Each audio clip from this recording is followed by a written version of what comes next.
Hello, everyone. Welcome to the Onyx Path Twitch, where we have returned once again for a brand new session of Exalted Essence, the Wild Hunters. We will get into where our heroes are parked and what we will be up to this week momentarily. Before we do that, though, a couple things I do want to share with everyone. First and foremost, you can head over to BackerKit right now to sign up to be notified when the Essence Players Guide goes live. That's right, the Exalted Essence Players Guide is our next crowdfunder. It's going to be on BackerKit and we'll be going live soon. So make sure you sign up so you get that notification as soon as it goes live and you're able to back it.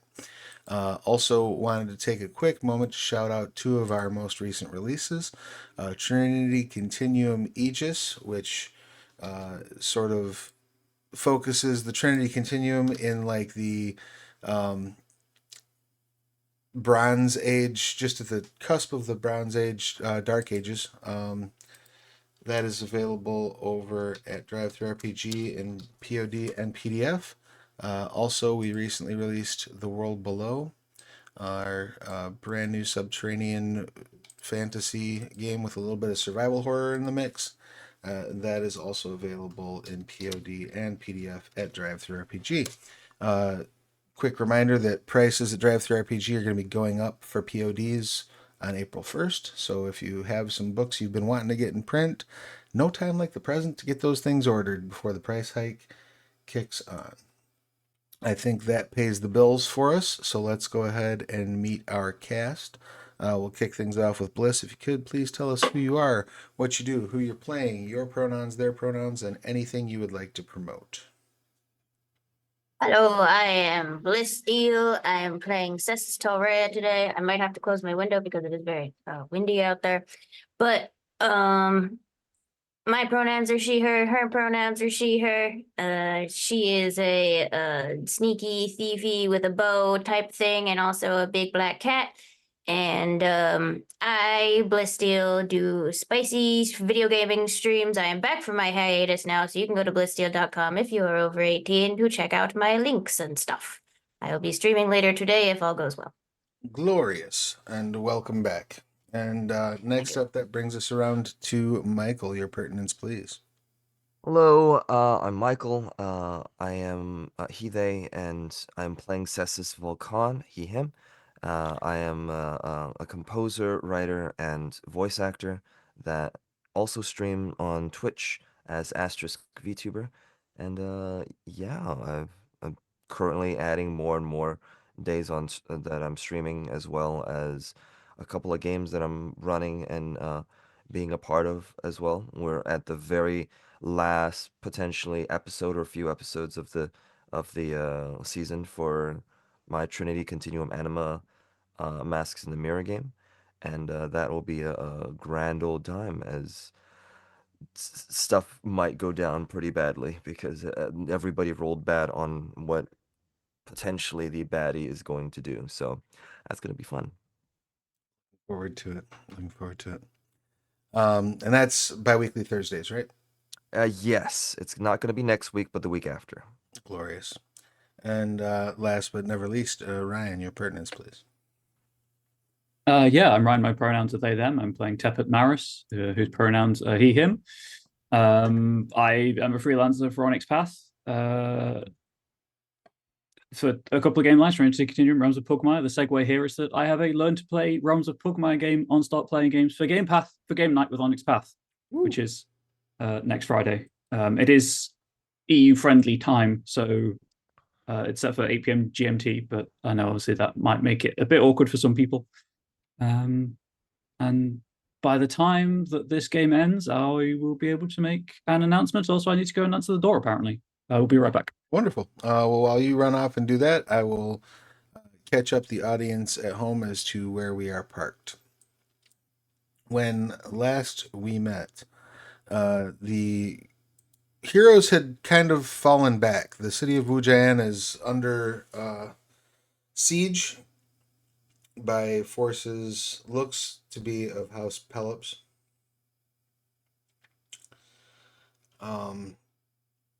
The group returned there after a successful wild hunt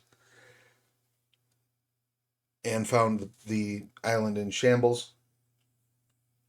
First, hopped out and were able to secure the governor's manse and push back the invading forces from there. And then went forward, sort of working inland, while forces under Maris's command came around the other end of the isle, sort of to create a pincher from the docks. However, when you got about midway into the city, it became very clear to you that the docks had effectively fallen, that Pelops was unloading war striders, and that the best bet for the moment was to fall back and regroup, try to get some intelligence on what's going on, and see if you could possibly reach out for aid. Now, correct me if I'm wrong, but the last session there had been some spy network building going on by Vulcan, and Maris had set some of the pirates that were working with you. You'd sent them down to try to meet with the Roseblacks forces in the Southwest Seas. Is that also accurate? That would be Telraya, because they're her pirates. I talked to a god. All right. Oh yeah, because I think it's just a general group idea to send Seafoam. That wasn't me to talk to the pirates. Right on. That might have been. And then I just have my little bodyguard boys. Gotcha. Right. And okay. And then Maris, you were setting up pockets of corpses around the city. I got my corpse caches. It's instant army. Just add water. Yep. Just wondering, these people walking around, what's that smell like? Just my note says 5 corpse caches for Race the Skeleton Horde. That's the only purpose we can use them for. That's and yes, Telrea had spoken to the sea god, and I believe you had asked the sea god to kind of pass the word along through the divine chain that there was a problem down here. I asked why somebody would personally get involved and give me a fancy bow, what that means, and if somebody is getting involved with us, then you guys should all know that this is going on, and if you want to help, now would be the time, kind of thing. For certain. Excellent. So with that, you are all currently holed up at Cessus Nemoya's residence.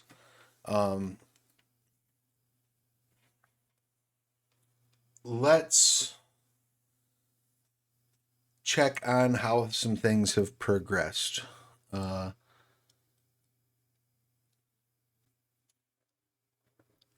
We'll start things off with the spy network.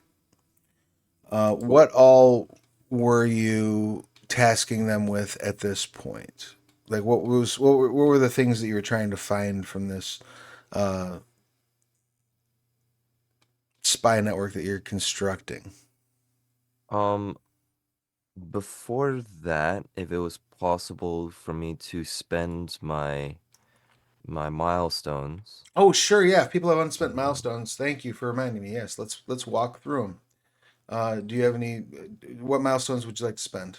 I'm just gonna spend one minor, one personal, and one exalt. In the way that my personal will be used to get the charm Arsenal Summoning Gesture.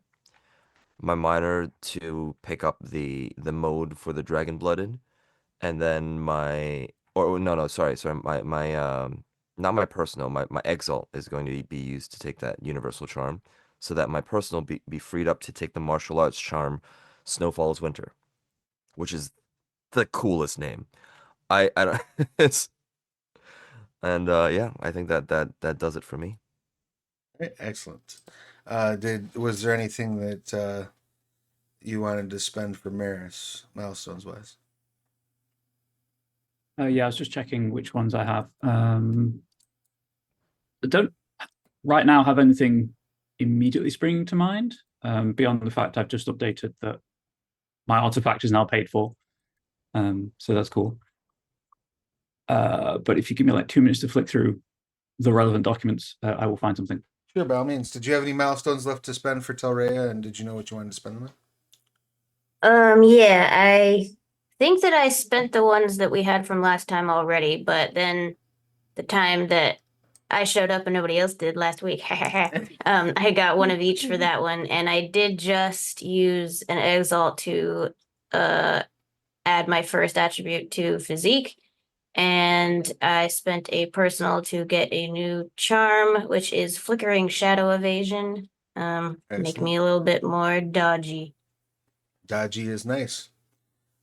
Sounds. So I have a couple left over, and I don't know what to do with them yet, so I'll figure it out at some point. Hang on to them. Fair enough. Yeah. The other thing I wanted to remind you all of is, since you are Dragon Bloods, you do have the option to use your Prince of the Earth start of the session. You may declare it later on, but you do have the option to select any one merit and treat it as though you had it at a rating based on your essence. And correct me if I'm wrong, you're all essence 2 at this point? Yes. Yep. So you would be it would be a secondary merit you would gain if you use the Prince of the Earth. So if there's anything you want to requisition from that, you may do so at this point. Or you can do it later in the game. Up to you. Did you find what you're looking for in your notes for Maris? Yes, I just need to double check that the advances I have free can pay for them. But there's a close combat one in Pillars of Creation, the new player's companion thing that is, I assume, available to people who backed on crowdfunding campaign. Oh God, where did it go? I'm trying to buy time. There it is. Staggering Blows Advance, which I'm just checking if I can pay for with the milestones I have. But it's spend one mote on step 3 of a withering attack. The exalt may choose to forego gaining power in favor of reducing the target's hardness, defense, or soak by an equivalent amount, up to a maximum of 5, which lasts until they hit with a decisive attack, which I feel kind of synergizes with Maris's general support vibe. Yeah, no, that's cool. I like it. I just need to check, as I say, that I have the right milestones to spend on that.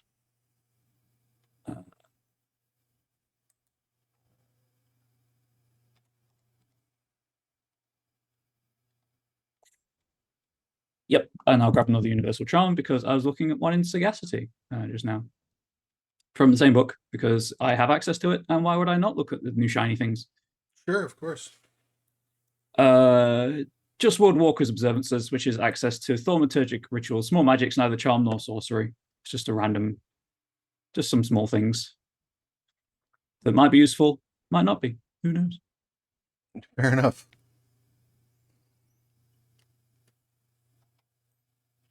And is that the last of the expenditures? That's both my milestones expended, yes. Glorious.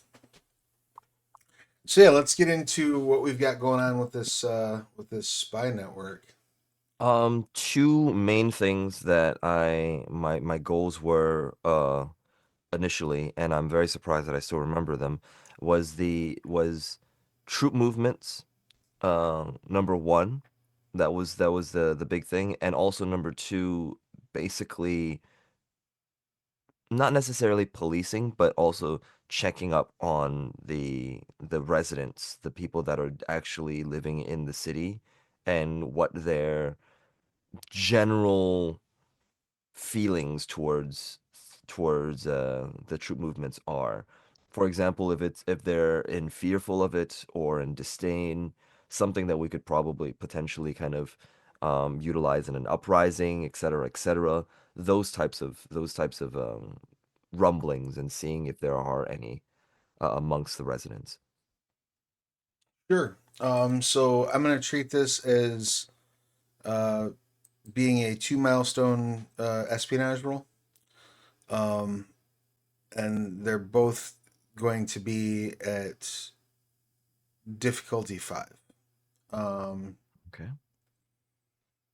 effectively you're dealing with, the first milestone. We will set that difficulty as simply that it's occurring in a war zone. Yeah. So if there's failure there, it may affect the health of your spies. You may lose a couple, but it's a sacrifice that you're willing to make. Um, Unfortunately. and the second one, we will deal with just the general suspicion. They are infiltrating occupied territory after all. So that's going to be, I would say, I would be willing to hear an argument for stealth. I'd be willing to hear an argument for war. Um, Performance might also be good. Is there another uh, ability that you would see yourself leaning on for this? I think for specifically the first one, I would say war would probably make sense, because this is one of the things that you would kind of look for specific hints on troop movements that hasn't happened yet, hints on what they are doing with their supplies and whatnot, and these things kind of come from experience of war. But the second one, I would say, uh, I would offer integrity. I mean, not integrity, embassy instead. Okay, Um, yeah. because you're trying to placate, not necessarily placate, but well, I want to use, but it's not me. So I would say embassy still works. Yeah, I wanted to use integrity to make a show of like my genuine nature, but since it's the spies and not me, I would say embassy still works a little bit better that way. To just let them know that this is the path, this is the approach that I would like to have. So I will, and of course, this is all via finesse, trying to get it as clean and stealthy and as precise as possible, without having to raise too many suspicions. If that is okay. Absolutely. And because you are using your spy network, you also will get to claim a bonus for that merit. And what level was that merit at? I believe I had contents as a spy, contacts as a spy network for a secondary. There you go. All right. So when the merit comes into play, you get 3 dice for a secondary merit. So you can add Okay. 3 additional dice to your pool. Okay. And once again, sevens and upper successes. 7s and upper successes, 10s count as 2. First was 5 exactly, 5 successes exactly. Glorious. So you're able to get sort of some lay of the land stuff without losing anybody. Nobody gets injured, killed, or captured in that initial burst, and you will get some information. Go ahead and give me that second roll so we can just knock them both out. Yeah, I also got exactly 5. I got 5 ones and 4 eights. That was weird. But yeah, that was 5 as well. Awesome. So your spies report back to you. Basically to let you know that there's a line about a third of the way into the island from where you're at that is kind of the border of holdings. Everything on this side of that line um, is still under Nemoya's control. Everything on the east of that line is under Palop's control completely. They seem to have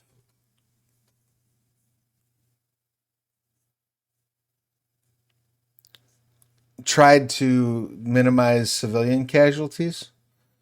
But there are a lot of like city guard, a lot of dock workers, a lot of people who died trying to contain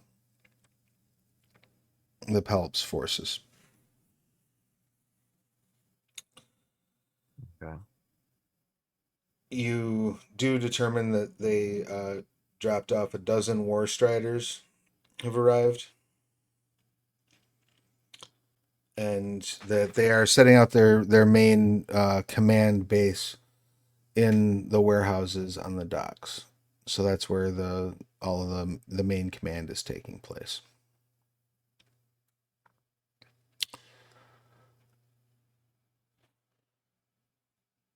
More disturbingly, perhaps, some of your spies report that they have intercepted communication that came in intended for the Pelops commanders that confirm that Catholic has made moves in the Imperial City, and that at the moment the head of the house is closing in to remove the regent from power.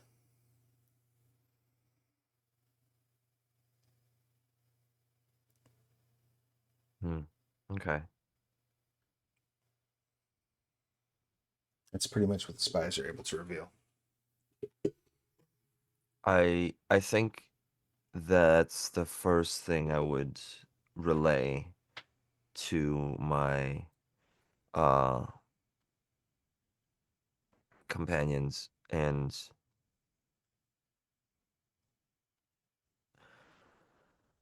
we need to figure out how this works, how all of this will affect all of us. I'm not necessarily sure any sort of house could have the power to do so, but if it's some sort of surprise, we don't have a way to get any information or any note over there in time, right? Over where? Over to kind of warn them. To warn the Blessed Isle? Yeah. It would be difficult. Unless you have any sort of magical means of communicating with them, it would be difficult. Yeah, I'm going to definitely go and head over to, well, as I'll make sure that Maris and Torreya know about this first, and think, kind of see what they think as well. All right. Before that discussion, just hold our thoughts there. Maris, you were working on some of this spell development effectively, right? Yeah, During this I'm downtime. devising new spells and beginning work on my artifact. Well, in that case, let's go ahead and have you do your first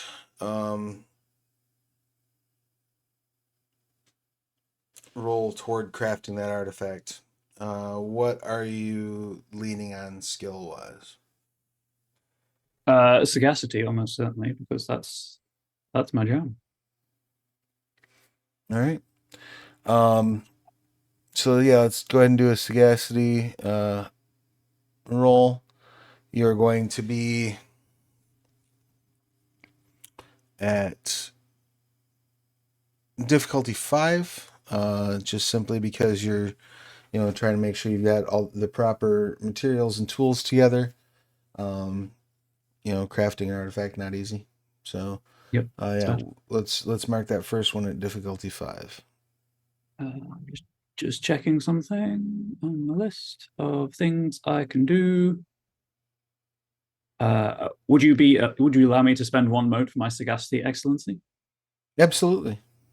Fantastic. So yeah, I've got a length of wood. It's roughly shaped into a staff size and shape, but it's clearly just a branch I found. And next to it, I've laid my fire one, which I've carefully disassembled to understand how that works. And this is more for people at home's benefit and for Michael and Bliss. But basically, I'm taking a staff and giving it the ability to work as a fire wand once per session as a tertiary artifact. So I'm carving the same runes into it that are in the fire wand, but I'm making them slightly larger because I have plans for it to develop it in the future, and I'm trying to inlay it with jade and is it devil's powder or something, which is the ammunition of a fire wand, and then reinforce it with steel and jade banding. So my 15d10, I'm using fortitude, which is 5, and my sagacity excellency gives me 5, and then another 5. Wonderful. That one's cocked. So I just need to. Wow, what is this roll? In a bad way, specifically. You know, I look from the end of last session, it's still here.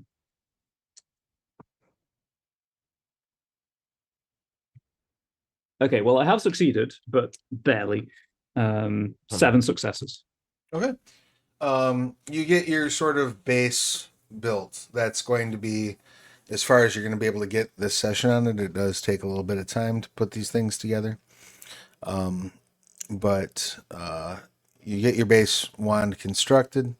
You're fairly certain that if you overcome an additional obstacle, maybe 2, you'll be able to have that thing ready to rock and roll. Fantastic. I will also make a note that my fire wand is out of commission because it's in pieces. Very good. And is Telrea doing anything other than you've finished your conversation with the spirit, correct? With the god. Yeah. Is there anything else that you would like to do prior to sort of this sit-down meeting with the others? Not really. Yeah. And when you call everyone together, Vulcan, are you just calling together your circle at the moment and then going to present it to the governor, or are you involved? I think, oh, well, I want to, have the 3 of us first before going up to Cessus Nemoya about this. All right. So where would the 3 of you be gathering? You have access to the manse. You can be there's any particular room you want to gather in. Otherwise, you can gather outside as well. I think that balcony that we were in that other time is still pretty cinematic. Sure. Sounds good. You gather up in the balcony. We have a problem. I have spies that intercepted messages that said that essentially Pelops' plans to overthrow the regent.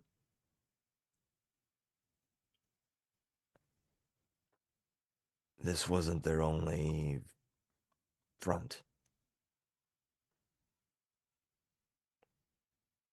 This is beyond my level of expertise, beyond my... Well, I don't know what to do. We can't send messages this fast. And even with Taurea's arrows, we can't get there. Is there anything magic involved, Maris? Well, I can see the logic behind taking this point. You gain foothold the side of into the rest of creation on the side. You have basically the perfect way of extorting Venif's finances from them to allow them to keep trading here. In terms of getting, I assume you mean to communication to the Blessed Isle. None of my magic's capable of it, but we do not have to rely on our own magic. We may be able to if we can negotiate such a thing, suborn one of the local deities into helping. Tis their place, after all.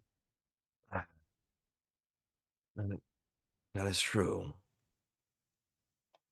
I've always not liked that, though.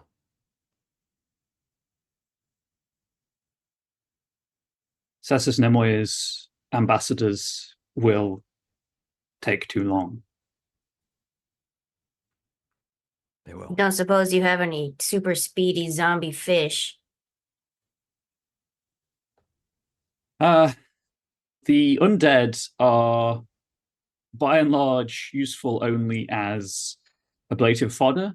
My mastery of the dark arts, as of yet, does not extend to improving those capabilities. They are mindless and slow. They will always get to where they are going, but it will not be in a timely fashion. And Real issue. it may, depending on if the sun rises or not, they may not even make it to where they're going if it is too far. Yeah. I say we just go to the Blessed Isles, bite the bullet. But maybe Nemoya has an idea of people with lots of magic we can use, or deities. We need to, yes, talk to Cessus Nemoya, but also, before we do that, I want everybody to at least understand that there might be a potential that it is not in our best interests anymore to stay here. That the wild hunt may be elsewhere, although completed. We may be needed back home, we may be needed back in the Blessed Isles. This is a grander scale than we've expected. An entire house of dragon-blooded. And we have only 3.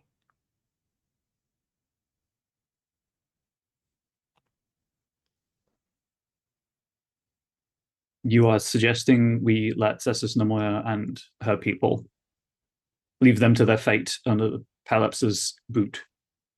I'm suggesting anybody that could live here under Pelops' rule can acquiesce, while anybody that would be executed escape with us.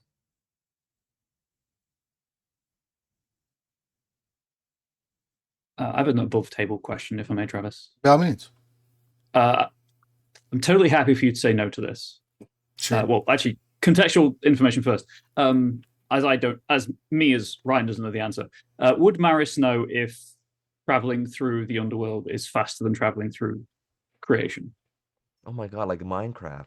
What's We'll go to your the mines. what's your sagacity? 5. Yeah. Yeah, you would probably know the relative speed through which you could travel through both.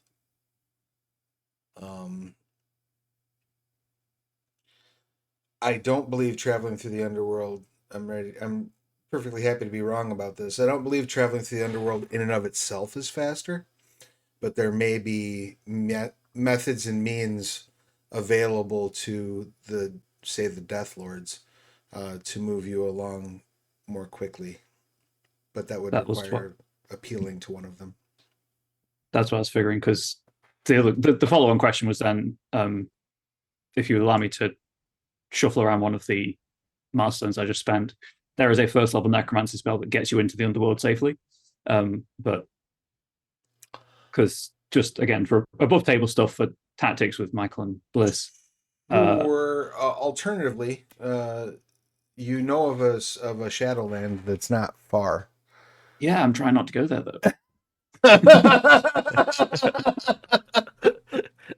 Fair enough. Fair enough. Yeah, No, I that's have no objection. I like the drama. So back, having done a word vomit about undead being slow and always going where they're going to, like, I trail off for a moment, just middle distance there, and then it is possible. All right. I can't guarantee it, but it is possible that if we went to the Skullstone Archipelago, and I'm visibly forcing myself to say these words, we may be able to barter swift passage through the underworld to the Blessed Isle by bargaining with one of the Death Lords. I do not know what reception we will have. We could stay here and fight the good fight and hope that such as Nemoy's people get through and that Seafoam gets through, and we just buy enough time for help to arrive. Because all of this, and I turn and gesture to, the open horizon of the sea behind us, and then turn to, it's gesturing at the house, the mansion, but I'm taking in the whole island. If we can make it so it is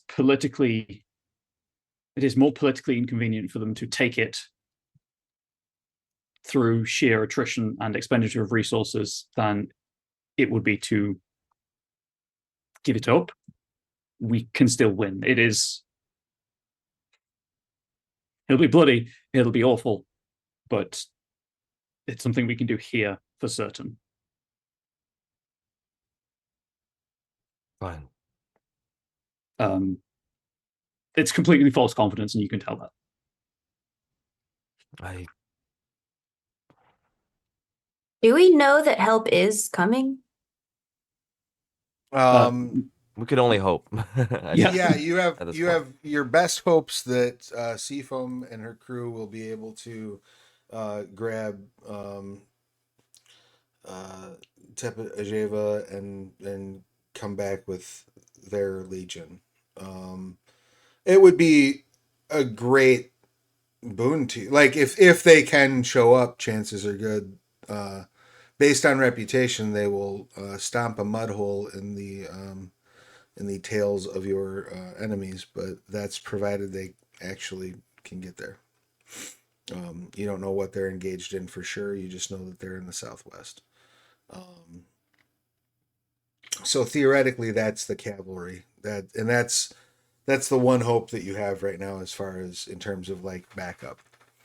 And then of course, you know that you sent the one spirit to sort of run up to heaven and find out what's going on, specifically with your bow.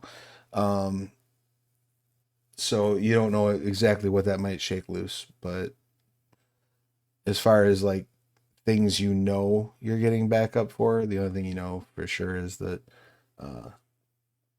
that the Red Piss Legion might be on their way. Taria, what are your thoughts on this? What do you think we should do?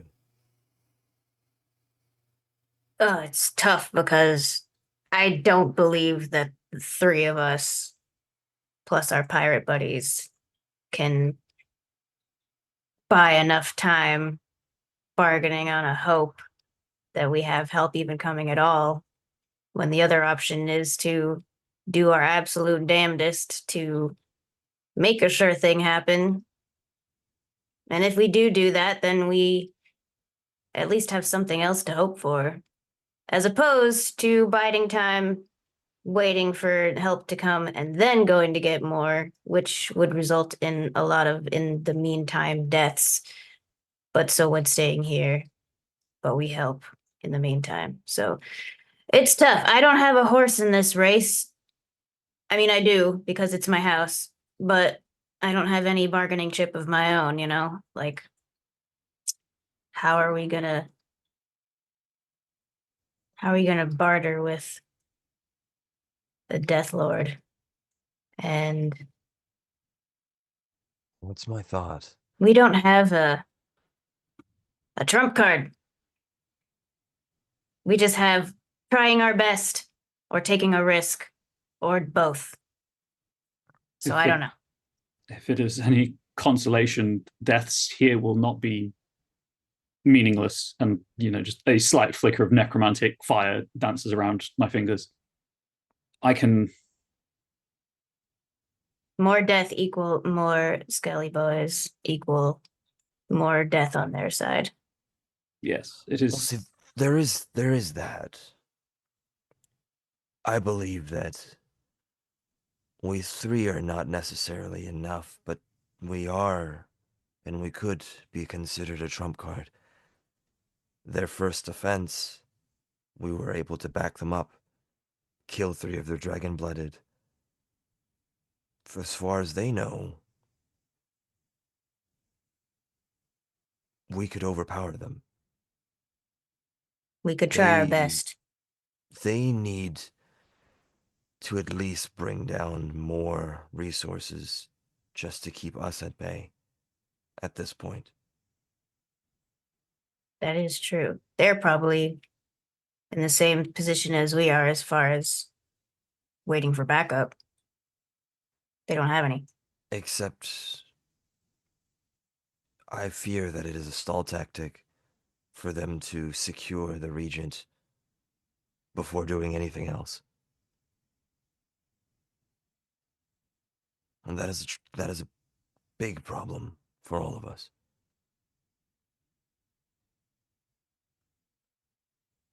Positions can fall. Control could be lost. But if we die, the spirit dies with us.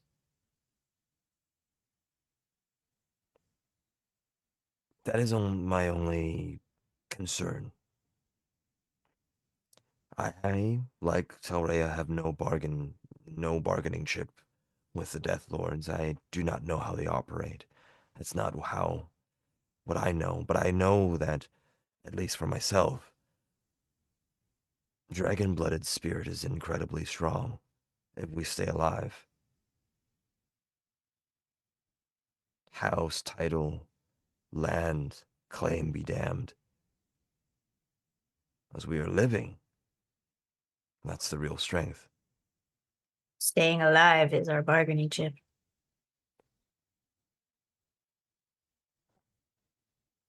If we go to the Skullstone Archipelago, we may not be. Then that is not an option.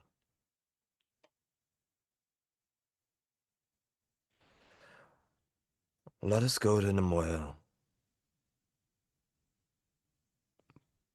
but with the express understanding that if we need to abandon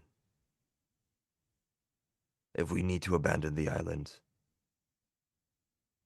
to protect whatever, head over to the Blessed Isle or whatnot. We may need to combat this in another front.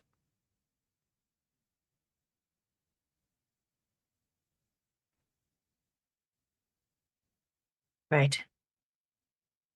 Hopefully Nemoya has good news that she has an idea. That would be great. Subtle hints, nudge, nudge. No, I So, will head over. Yeah. Tell At us that- what to do. At that point, you all head over to speak to Nemoya. She's in the war room, just talking with some of her lieutenants about soldier placements and things along those lines. She turns as you walk in and says, "Welcome. Tell me you've got some good news." No. No, not necessarily. Oh, no, it is pretty rough news. My spy network had intercepted potentiality that they are also targeting the regent.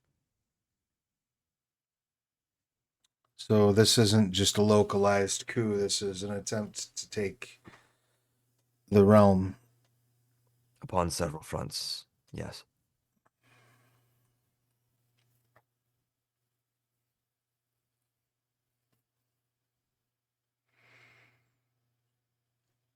Let me see. Well, we can hope that someone inland can stand against them, I suppose. I can't imagine. It's a very bold move. Bold enough for me to wonder whether or not they are going to do this in secrecy. I mean, Where I'm certain things are moving behind the scenes as well, but if they can claim power swiftly enough and no one stands against them, I can't believe that no one would stand against them. Are you sure your sources are reliable?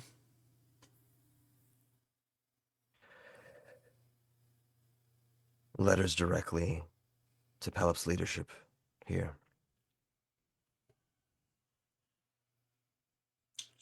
And you all feel that you may be better served, or that your talents may be better used securing the regent rather than here?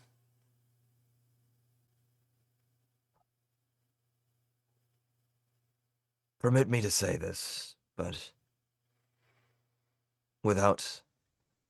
if there were other fronts, we lose more avenues of reinforcement, and we are fighting a losing war here.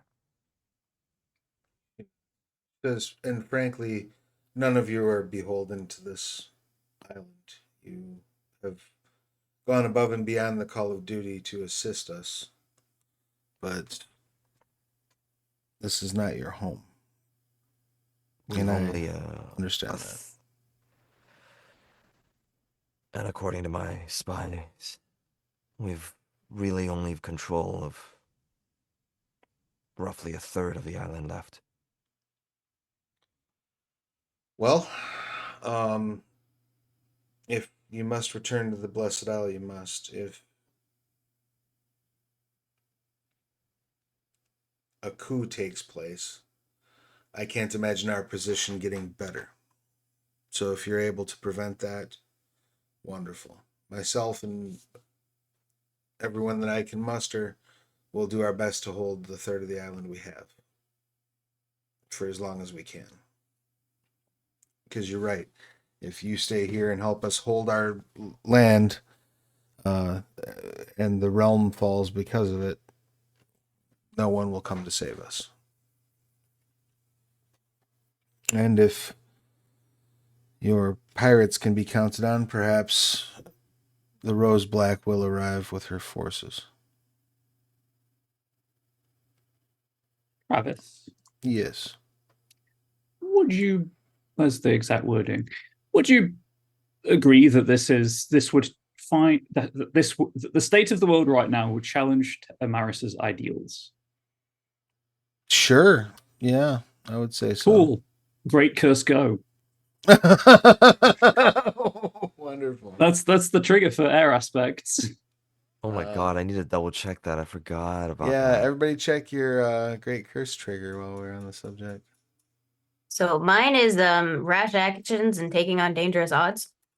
So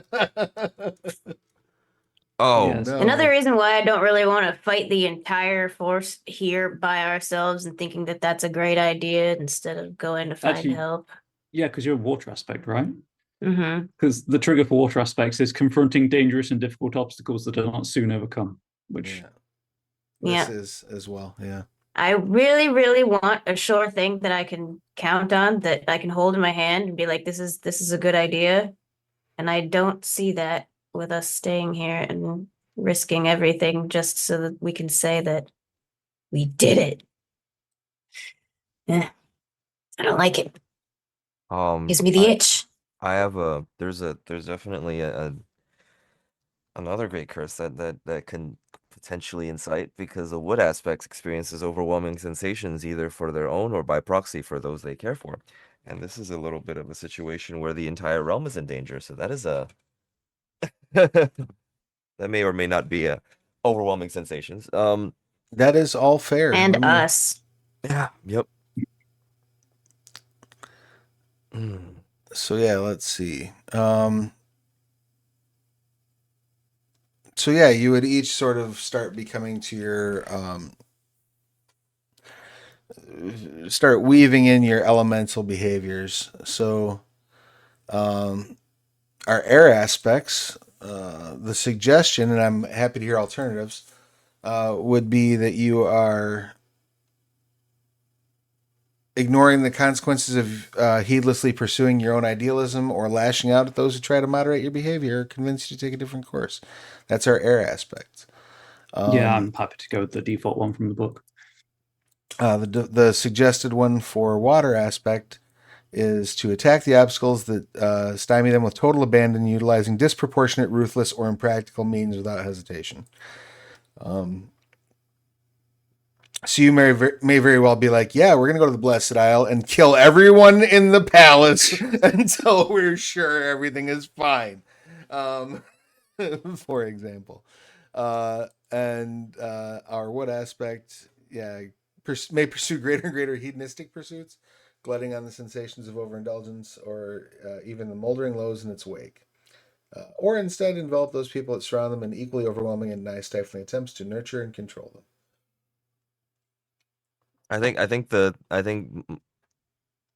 idea that I would just go and try to like put out the fire everywhere and try to save everybody in that sense is kind of getting to it as well. I'm just like, no, but there's people over here and there's people over there that needs saving. Um, kind of leaving these guys in the back.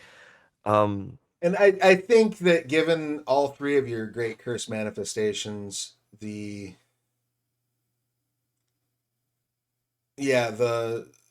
I think the clearest course of action would probably be get to the Blessed Isle, make sure that you're fighting the that's the big bully, right? Yeah. Whoever's about to take the throne, that's the problem.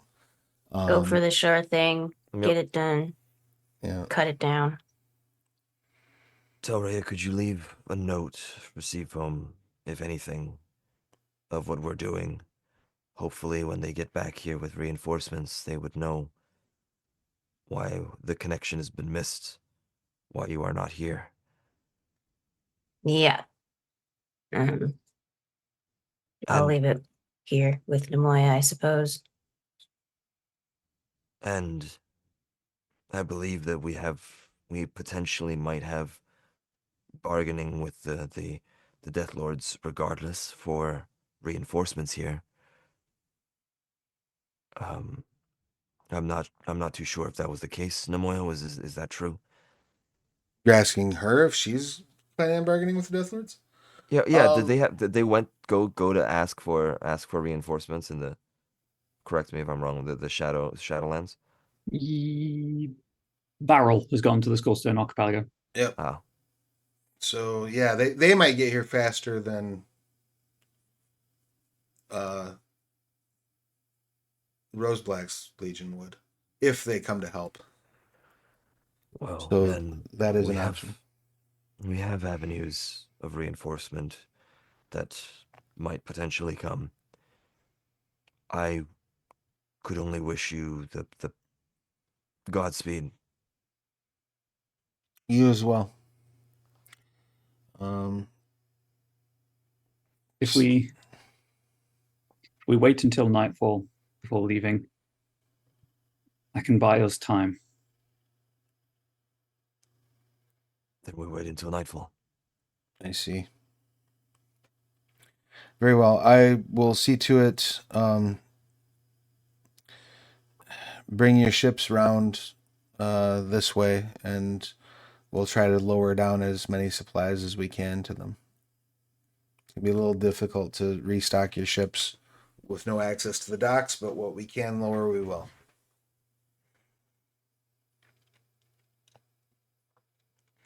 Is there anything else that you all are doing before nightfall? I would like to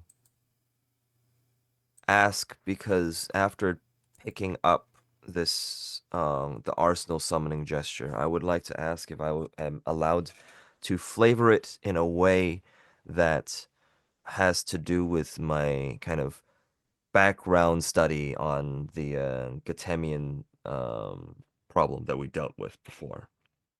Sure. In what sense? Like, how would you want it to come across? Um, I I think it might be a little bit more prudent to try to explain it off camera, but I think the biggest thing is I'm leaning on the idea of the the charm being more so, it mentions that you are banishing your weapon or armor into elsewhere, a non-space where your arsenal waits to be called upon as if it were in short range.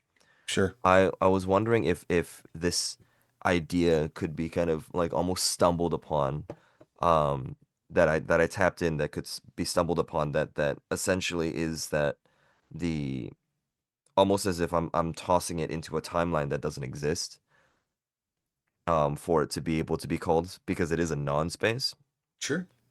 that I could kind of relay this and use this to further my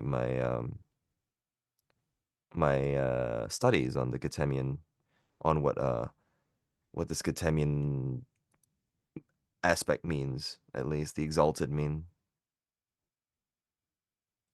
Like broadly speaking, or specifically the one that you had dealt with, I guess.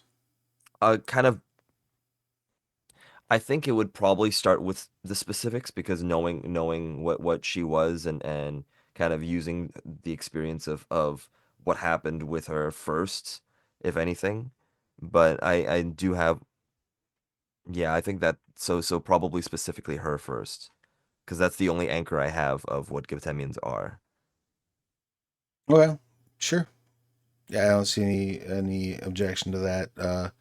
In terms of flavor, in terms of like research and things that might apply to, we can break that out as a venture if there is specific information that you're seeking to glean from it. But if you're just leaning on it as flavor, that's totally fine too. Yeah, yeah, flavor for now. So that's what I'm just gonna like plant the seed, so to say. Wonderful. Um,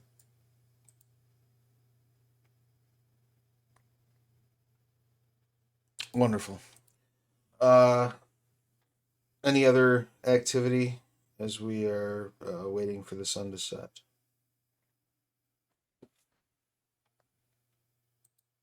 All right.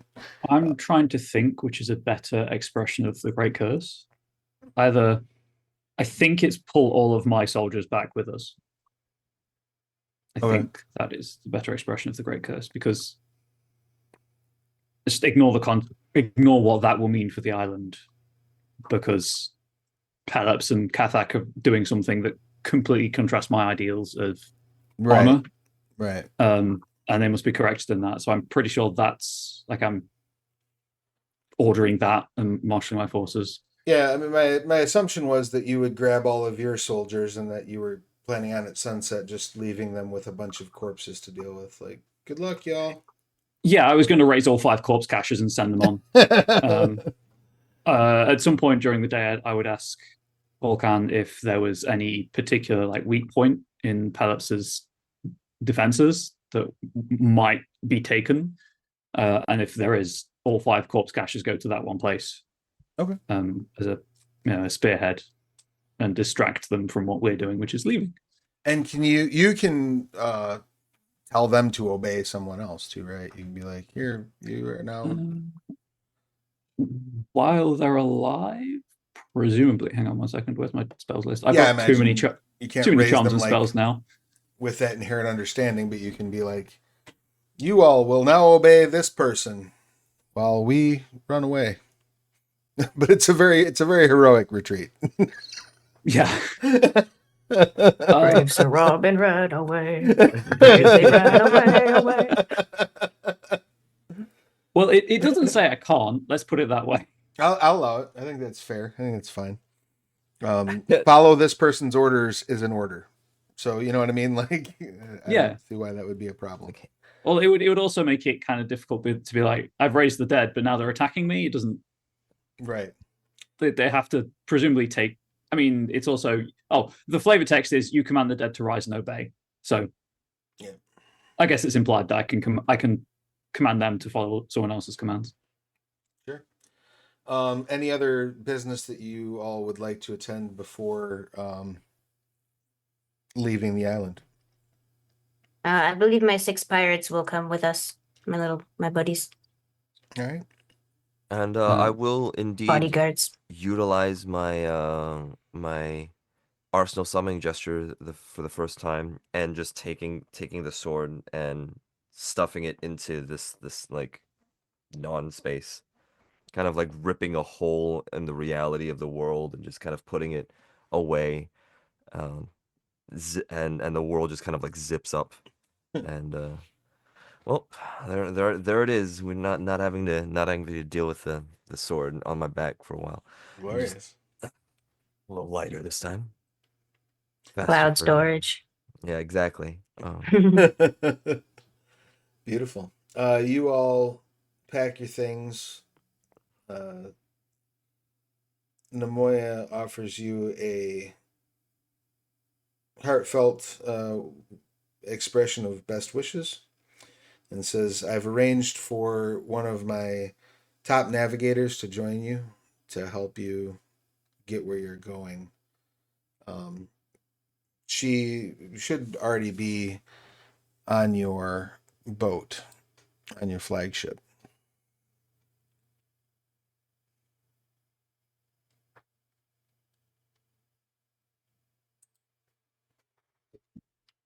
Make your way down.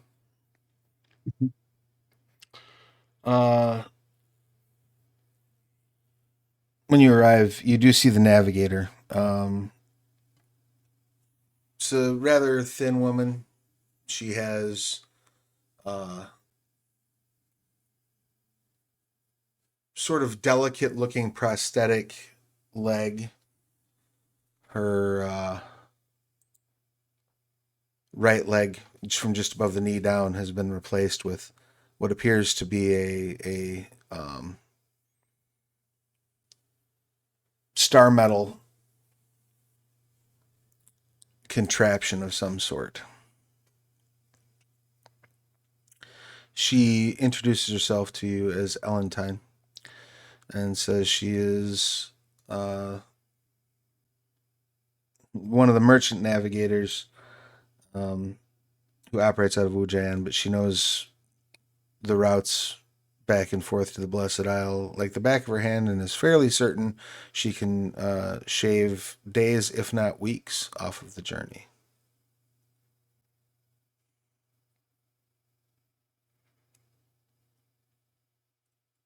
And with that, you head out. And with that, I think we'll take 5 for biological and technological needs, if that sounds good to all parties concerned. So, if you're watching us live, hang out. We will be back momentarily. Consider heading over and signing up to back the Exalted Essence Player's Guide over at BackerKit. Sign up to be notified when that goes live. I've thrown the link back in the chat. And we will be back in 5-10 minutes. So stick around and we'll see you shortly.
Hello, everyone. Welcome back to twitch.tv/The Onyx Path, where we are in the midst of Exalted Essence Wild Hunters, Episode 7.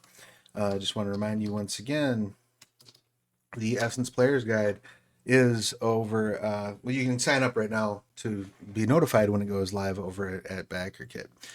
This will be a new expansion for Exalted Essence. Got a chapter for every Exalt type, tons of new charms.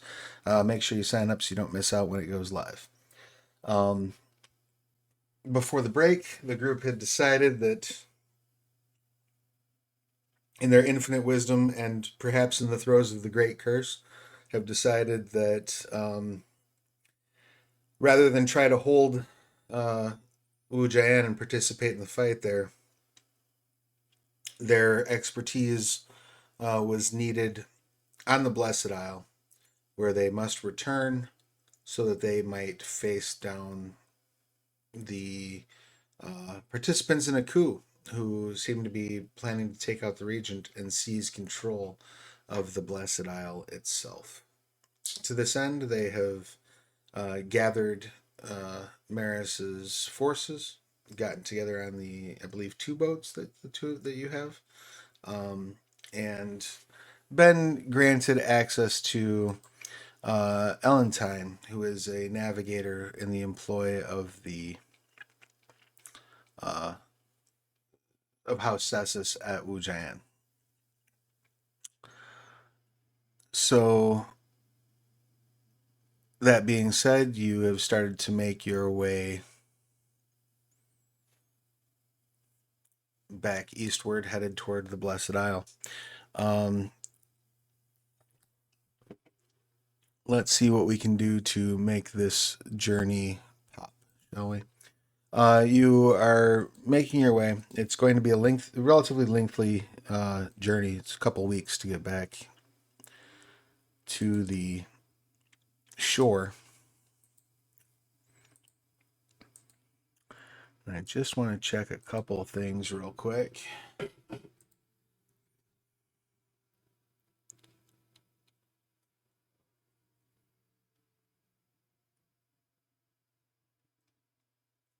Are any of you going to take the lead in the navigation, or are you going to allow your new navigator to do so? I am spectacularly unqualified for navigation, surprisingly. Well, I'm not actually, I have two dots, but we have a navigator, and I have an artifact to continue working on. Yeah. And I am much worse at navigating, at 0. I can help. I have 3, but you know, All right. obviously she's the best, but I can help. Sure. If you would like, let's go ahead and have you roll your navigate, and whichever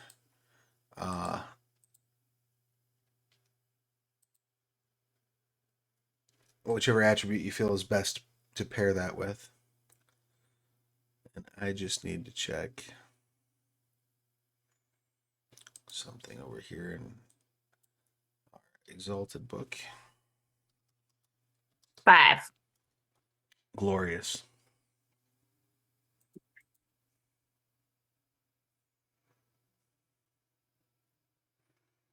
So that'll be 2 additional dice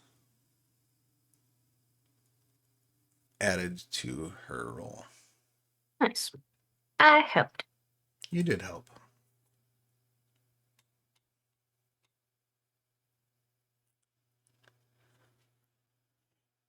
So let's...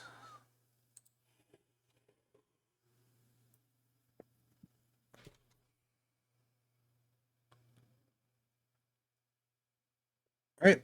So she's going to commit a mote for As the Crow Flies.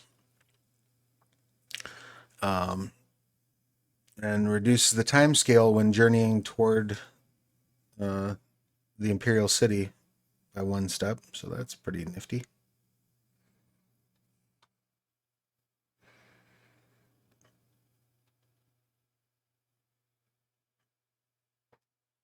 We take those. What's that? We take those in such a time-critical environment. Indeed.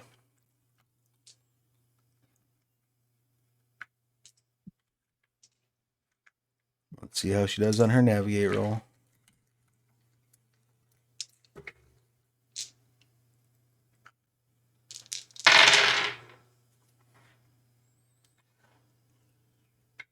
And she does get the bonus dice as well. All right, so 5 successes. You are trucking along at a fairly good pace. If there are ongoing ventures that you have, I know you're working on your artifact, so we can get in another venture roll for that throughout the course of the journey.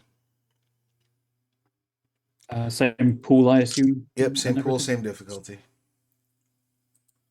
Oh well, that's much better.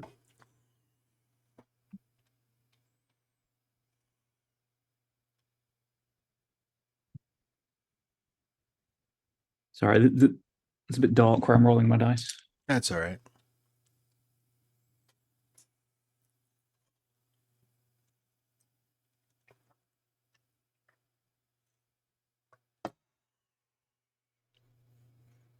What's 5 plus 8? 13? 13 successes. Woo! 4 tens.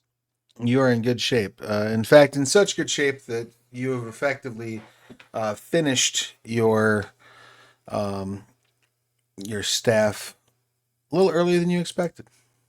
Hell yeah, 20 successes on my venture. So yeah, I guess I'll during the course of the voyage, once I've finished it, incorporating everything I can from the fire wand, which is reduced to splinters, I guess, by this point. Yes.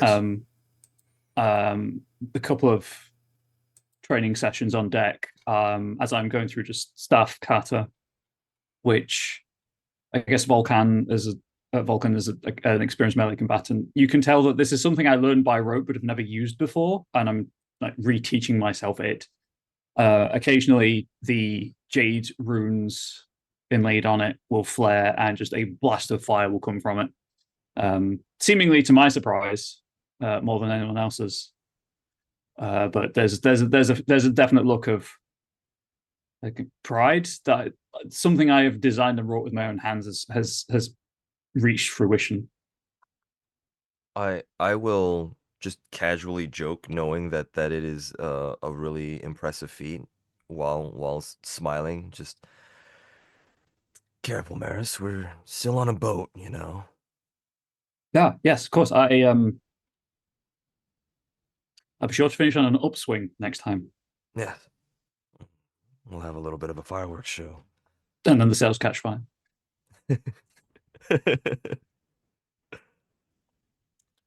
Is there any other venture work that anyone is doing on the course of the journey?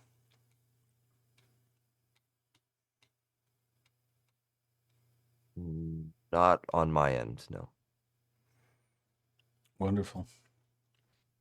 I would attempt to talk to the sea god again, but I feel like it's only been like a day, so I'll give him some time to get their shit together. We're sort of compressing some travel time, so if you wanted to try to reach out to the spirit again, you may do so. No, we are.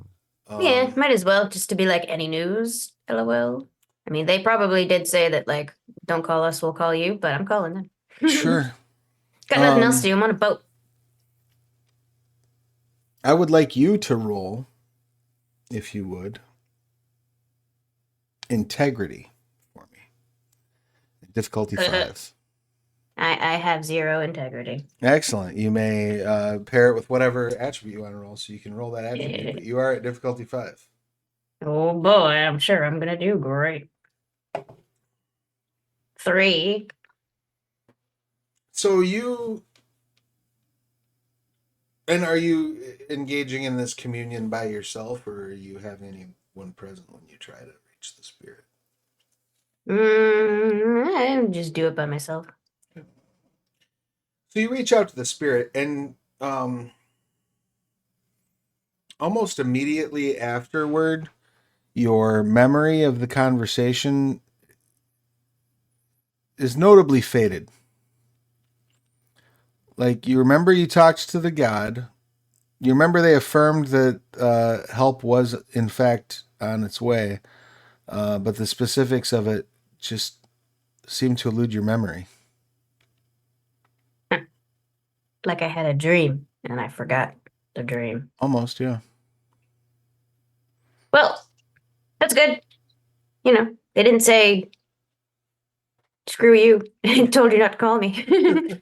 So, all right, fine. Right on. Remarkably, not only do you make amazing time to the Blessed Isle, but you manage to avoid any sort of unpleasant entanglements with enemy ships, pirates, anyone else. Basically, the navigator manages to create a circumstance in which you completely avoid contact with other ships.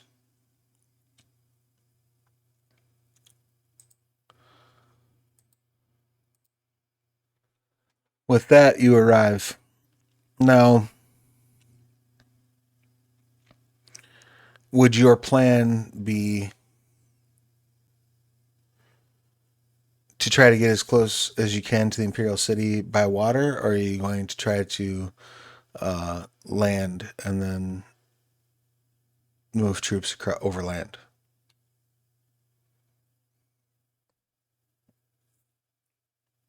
I think that will be completely up to Maris, because the people are is Yeah, ask your minions what they prefer. Nah. It's whichever's fastest. You Is just- my inner voice. Like my great curse is active. Like we have to deal with this now. right, fair enough. Whatever be damned to the consequences. So if it's faster to go via boat, we go via boat. My soldiers' comfort and preferences be damned. Oh. I can live with that. A moment to peep this map real quick. Everybody loves a good map, right? Just doing some quick calculations here.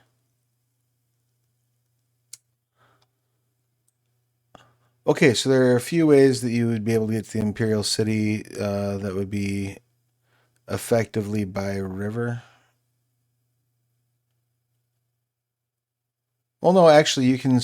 Well, you can sail all the way around the Blessed Isle, coming on the other side at port in the Imperial City.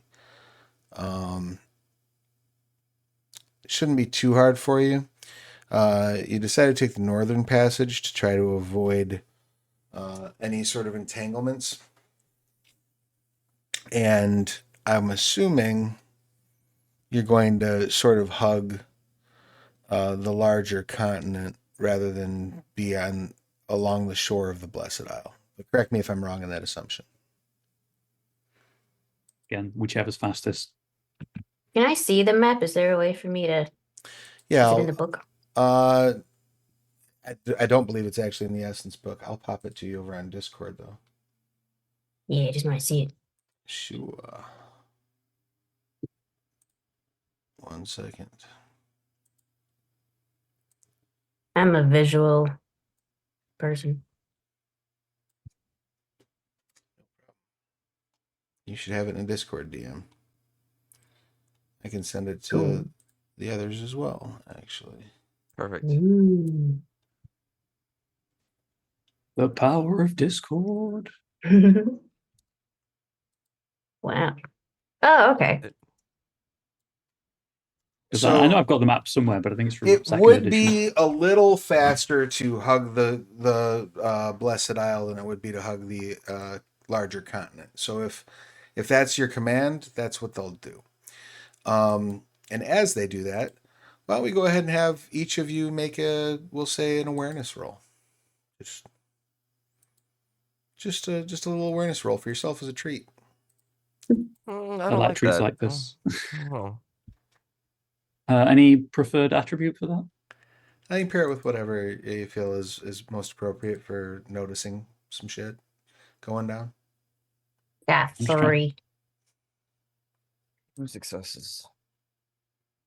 So 3 for both Vulcan and Telrea? 2. 2 Two for, for me. okay. So Vulcan, you don't necessarily notice anything off the top of your head. You're kind of focused on your preparations and dealing with the I'll say just for flavor that I completely forgot to mention before. I have successfully mastered the white the what's it called? White Reaper form. Yes. I've taken everything in the White Reaper form, so I'll say that I spent the time to do so. Yeah, that works. You've been too busy sort of working out and pursuing your martial perfection. How about for Maris? What'd you get for your 4, a solid 4. excellent? So while Vulcan is like doing katas on the back of the boat and shit, Telrea and Maris, you're up, on the top deck, having a conversation, catching up on things, discussing the plan. When you see plumes of smoke starting to rise from the shore of the Blessed Isle.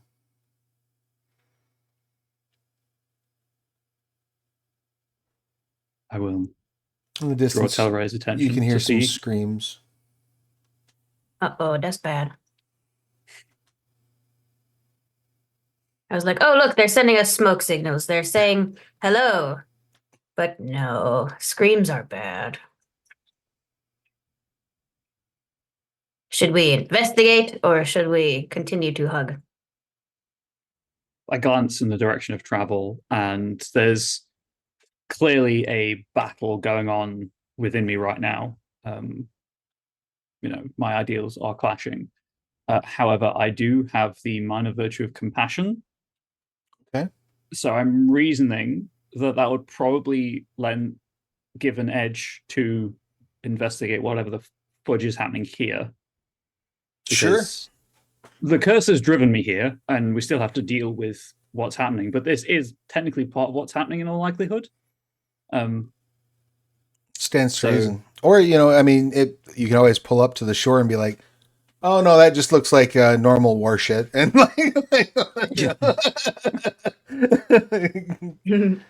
Palos isn't involved. It's fine. Keep rowing. Yeah.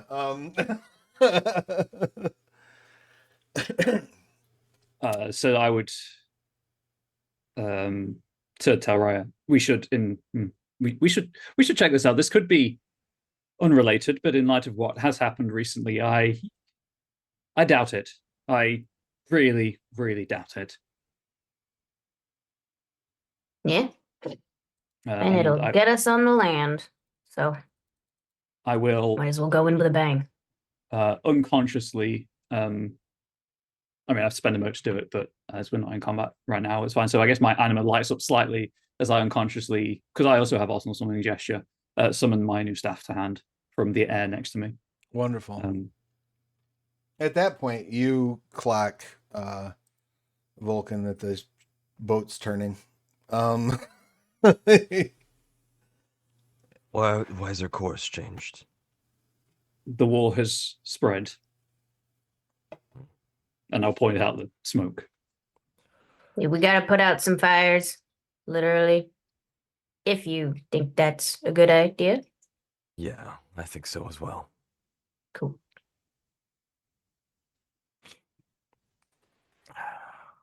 I'll also do that then. And I'll start ordering my soldiery to form up and, take like half that we have with us and leave half to secure the ships. As you're pulling up, one of the pirates kind of walks over and hands you the spyglass and says, it looks bad. Oh, yeah, thank you. Give me that. You give a look. You can see a very bloody battlefield. Looks like dozens, if not hundreds, of dead soldiers. Skeletons. On the side Green closer, skeletons. on the side closer to you, You see tattered battle standards of House Neman, as well as a group that appears to be rallying forces. Your guess is probably about 100 soldiers. Further back behind them, closer to you, are a contingent of what you're assuming are mortal civilians. Oh dear. Just normal folk that are sort of hiding behind this Neman force. On the other side are what appear to be a massive contingent of soldiers. Head count would be futile, but you're guessing it's probably about 1,000. They are brandishing battle standards of both House Pelops and House Catholic. Uh-oh. Did we know that they were in cahoots? Yes, Yeah. because the letters that the spy network infiltrated said that Catholic was making political maneuvers. Um, I just What forgot was the name and I the- didn't say it. My bad. yeah. No worries. What was the house that you said that is under attack? That Neman. is this like their area, politically and geographically speaking? Not necessarily. Neman has holdings throughout, and Neman is one of the richest houses. Their head is the Empress's oldest living daughter.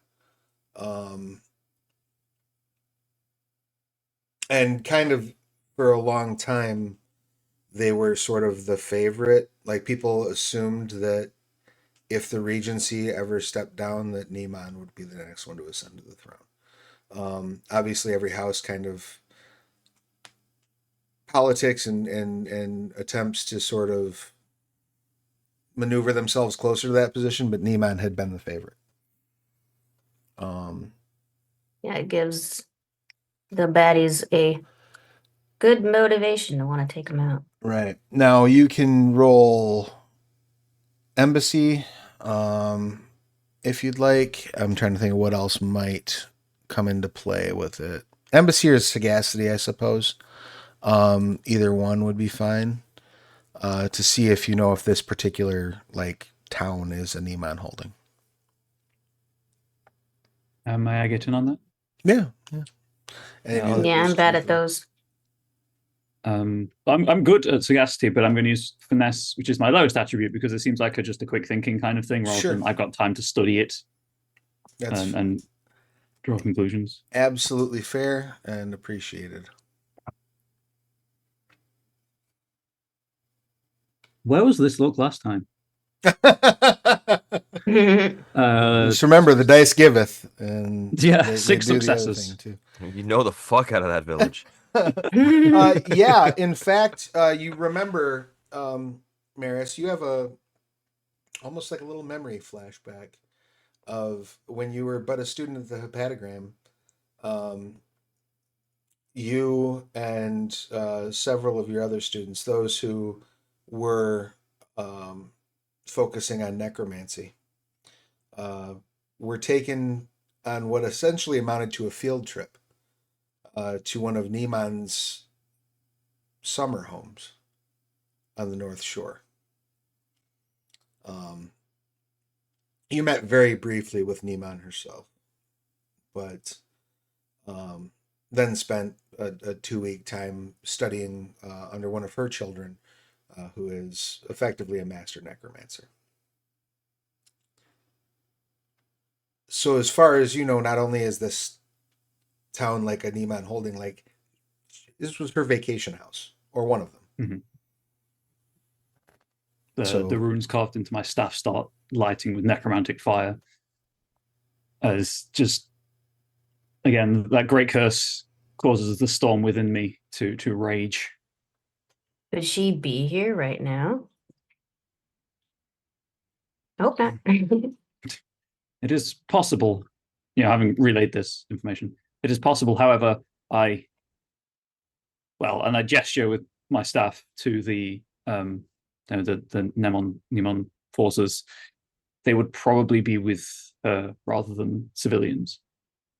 And then I turn to look at the 2 ships we have and try to figure out if we could get all of the civilians and soldiery onto our ships. You would be very pressed for space, but you're pretty sure you could make it work. That may slow down your travel a little bit. And they are closest to us, right? Like they're closest to the coast, so we could just be like, "Hey, hop on, get in, loser. We're running away."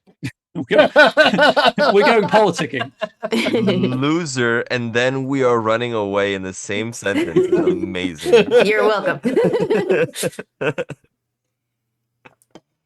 So, yeah, having made that snap calculation, we should have the room to take them on board. Then we take them on board. Yeah, let's save them, and maybe make a dent in the baddies while we're here, because they will probably retaliate if they see us coming. So I will go and relay that to whoever's on the helm. I assume that the ships are close enough that we can either yell across to them, the other ship that we can yell across to it, or just semaphore from the mast. Or just yeah. yeah. There's communication. Hop on. You could shoot an arrow back and forth. You can yell. You can wave flags to signal Cool. what you're doing.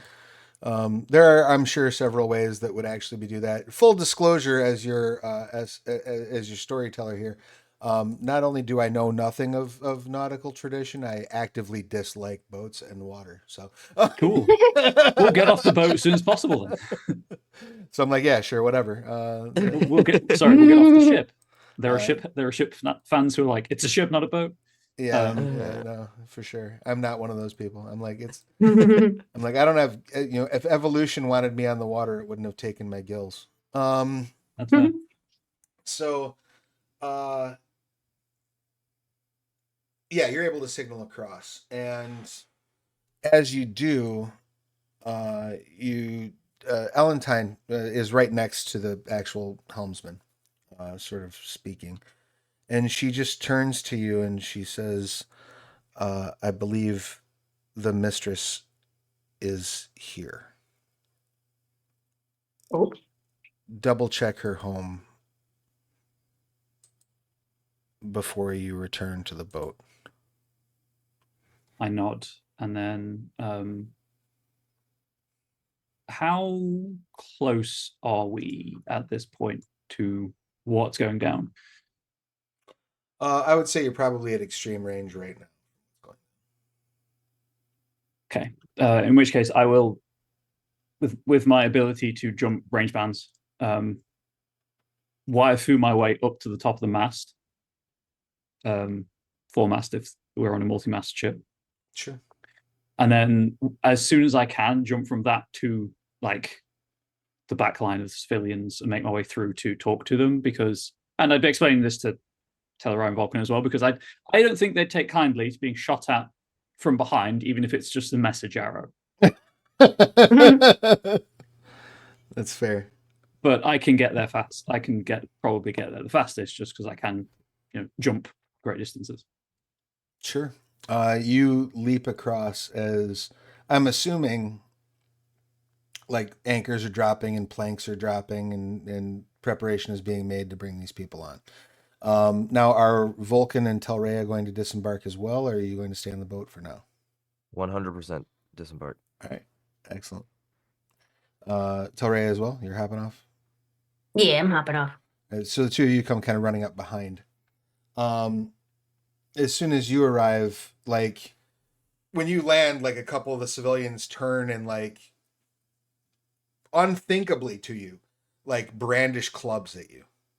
Like the idea of a civilian raising a hand to a dragon blood on the Blessed Isle is pretty much like, what? But they have rage in their eyes and they kind of spin at you and then catch, obviously, that you're not wearing Catholic or Pelops colors, and then stop and like fall to their knees. And they're like, thank you.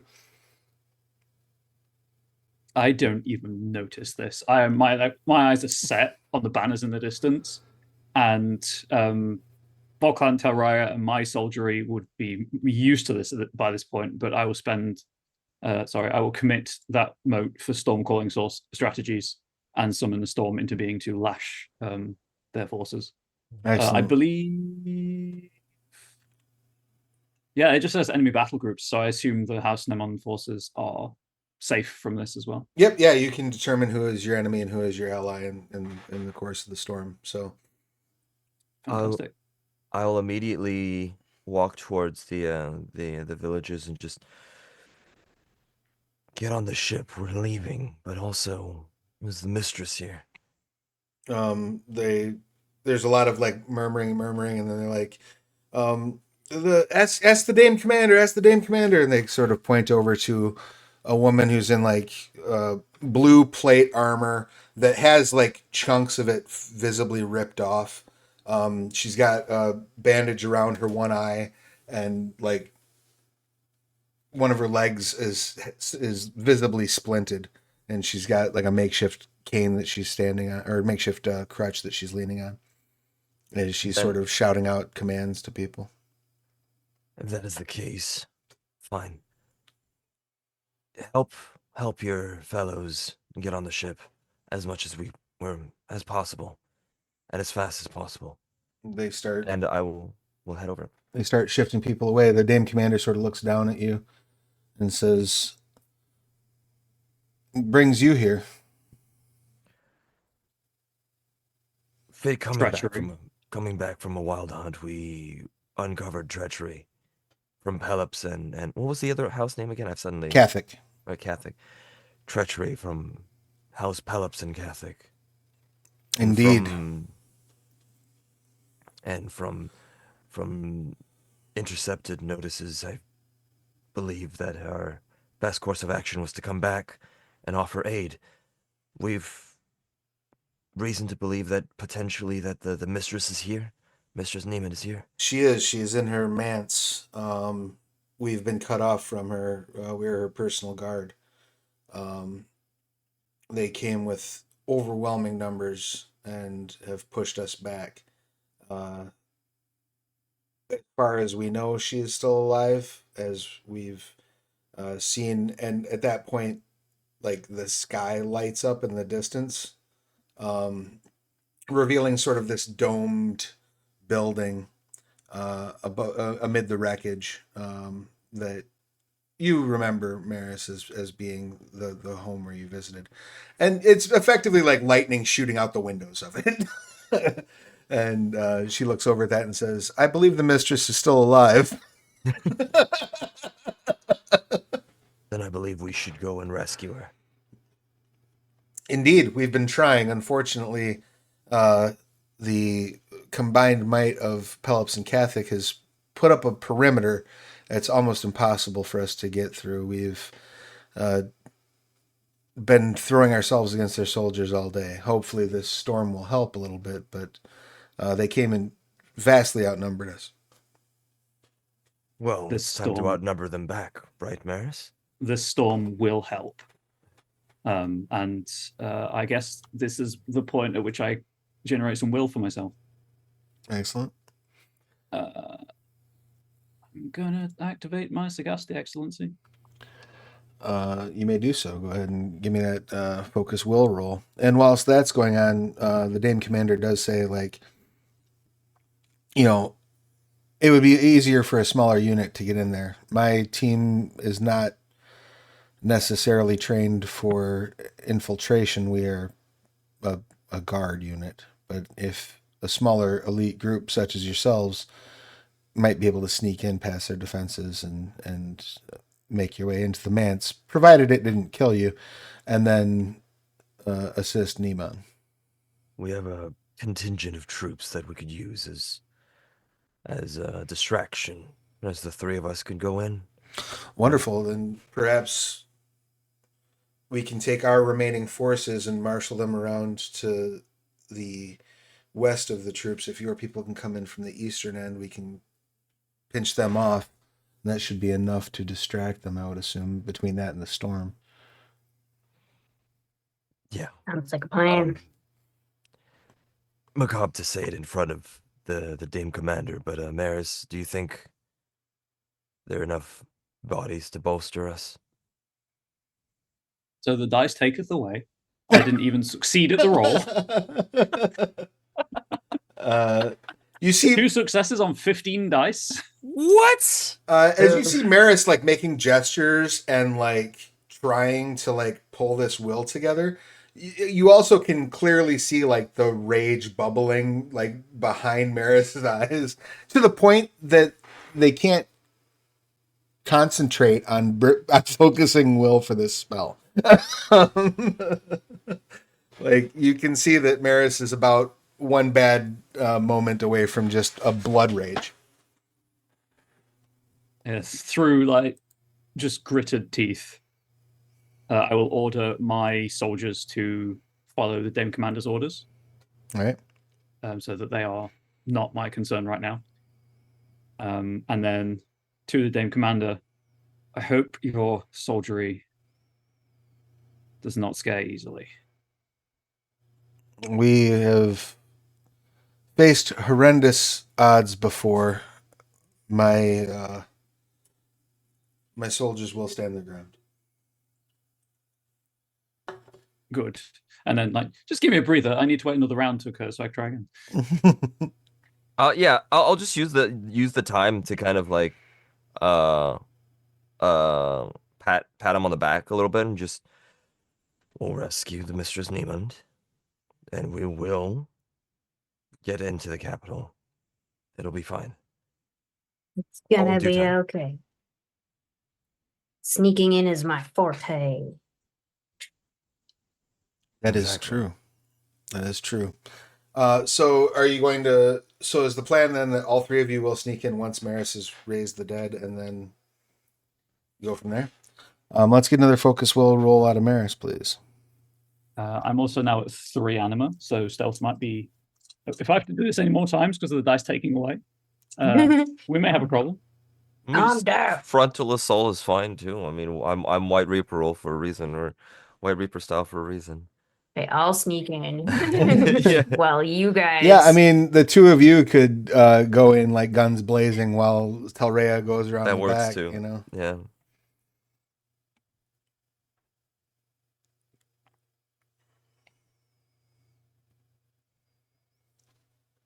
Okay, 7 successes, which gives me 5 will. It costs 4 for the spell, I believe.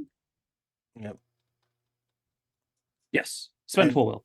And you're now active anima, correct? I'm at 3 anima, which is yes, active. And you're air, right? I am, yes. Excellent. So, So you get 2 more minus- and things start hurting. But right now, I have the -2 dice from all ranged attacks against you, and Yeah. once per turn you may leap an additional range band vertically. So I take a like a deep steadying breath in the wake of Volcan's words, and my anima banner flares again slightly brighter. My ropes start to ripple, and the runes on my staff light up with necromantic energy, which I just kind of inhale and then exhale this gout of purple flame that rolls across the battlefield, animating the corpses in front of me. Glorious. And you can have 2 stunt dice for that beautiful description. Woo. Very Thank cool. you. The dead rise. You hear like some shouting from the enemy troops, a bit of a like, oh shit, get into positions, kind of vibe from that. But also at the same time, a cheer from Niemann's forces as the undead and your own soldiers show up to bolster them. So is your plan then to have Telrea sneak in the back while the two of you try to go in the front way? If it does help, I do have the charm guiding shadow shroud, which makes it so that you guys are just as stealthy as me. Well, that's good because I have 0 in stealth and 2 in finesse. Although I guess using attribute, but I'm That is on almost page 214. Yeah. Oh wow. Holy cow. Yep. So if you commit 1 mote, and then while that remains committed, you can activate your stealth excellency, perfect shadow stillness, or similar self-only stealth charms on behalf of other characters. That's Yeah. crazy. Yeah, they just have to stay within So close I range. have both of those, so we can be stealthily excellent and perfect shadowy stillness, which makes a double 9 Oof. on all stealth rolls. Yeah, no, I'm following her. Yeah, that's fair. You That's are a all distraction. stealthy now. All right. We Excellent. have a distraction. We don't have to make a bigger distraction. Well, I'm just following her. So what you would need to do though, so this is your anima's gonna get sick in a hurry. Yeah. Because you need to spend motes on those charms for your allies too. Yeah, hopefully it Mm. evens out. So, but you're and I'm just double checking with you being water aspected. Um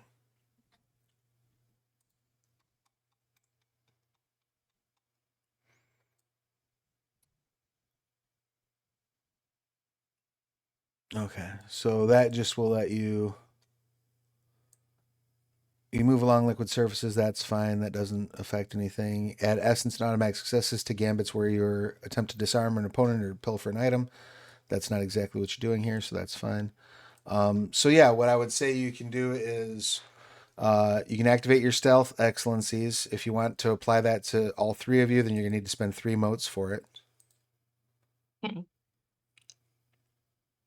Yeah, might as well just the one time. So And then what was the other charm you were leaning on? perfect shadow stillness. I forgot to say, I mean, to put on the thing how many motes that costs. It's Sure, on page 215. I got you. That costs you nothing. And that Hey. also means then it costs you nothing to extend that to everyone else, which is insane. Hey. All Yeah, right. it's double 9s on all stealth rolls to remain undetected, and if you didn't move on the last turn, it's double 8s. So Yeah. like if you actually stand still, your stealth is ridiculous.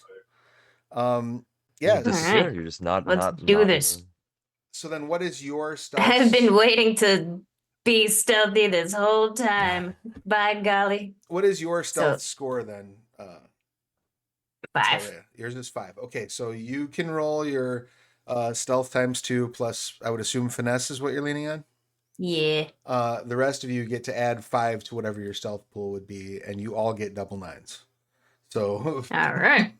go ahead Let's and do this. give me those rolls. I will roll a perception for the enemies that you're fighting in terms of like the people on the battlefield. And then we'll have to start. And I'll roll a separate perception for the security of the manse.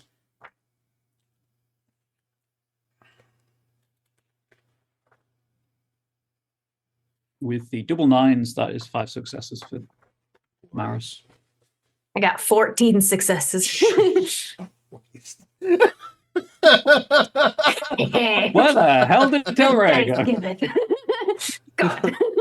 Like, despite the fact that you're both in close range of Telrea, you're like, where did Telrea go? Oh my gosh. As we are doing a stealth thing, I'm leaving my bear to help with the main distraction force. That's a good call. Are you bringing your All right. jaguar with you? Kitty is pretty stealthy, so do I have to spend another mote for the kitty though? If you want to extend your stuff to the cat, yes. Otherwise, the cat can rely on its own stealth. I think Up to that you. is probably good by themselves, but I don't want that to ruin us. I'll have cat stay with the army. They'll Wonderful. stay with the dame. It's like, hello, I can tell you are a cat person. Purr. Glorious. And what did Vulcan get on this? On the stealth roll. Sorry. What was the roll for it again? So it'd be your stealth. So stealth finesse probably, unless you had another argument, and then plus 5. Okay, so And that is the double 9s. And double 9s, yeah.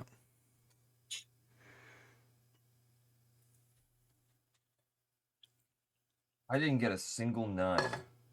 Oh, 4, 5, 6. But then I got like a bunch of 7s for some reason. So I got 6. Right on. 6 successes. So So remarkably, you all like make your way through the battlefield, like ducking behind zombies, dancing around actual combatants as you make your way up to the door of the manse itself, remarkably undetected. Getting there, you realize the manse is set sort of centrally in the town. So, like, there's the domed building itself. There's a courtyard that's probably 2 or 3 acres around the outside of that is in a walled courtyard. And then the city kind of rings out from there. Outside of that wall, 2/3 of the city has been burned down. It looks like they've just razed the place to the ground. You can see dozens of corpses of Catholic and Pelops soldiers laying on the ground around the outside of that wall. And then a clear area where they actually breached the wall to get through. That is also littered with almost like a trail of corpses that leads to the door of the manse. Looks like most of them were killed with fire or lightning.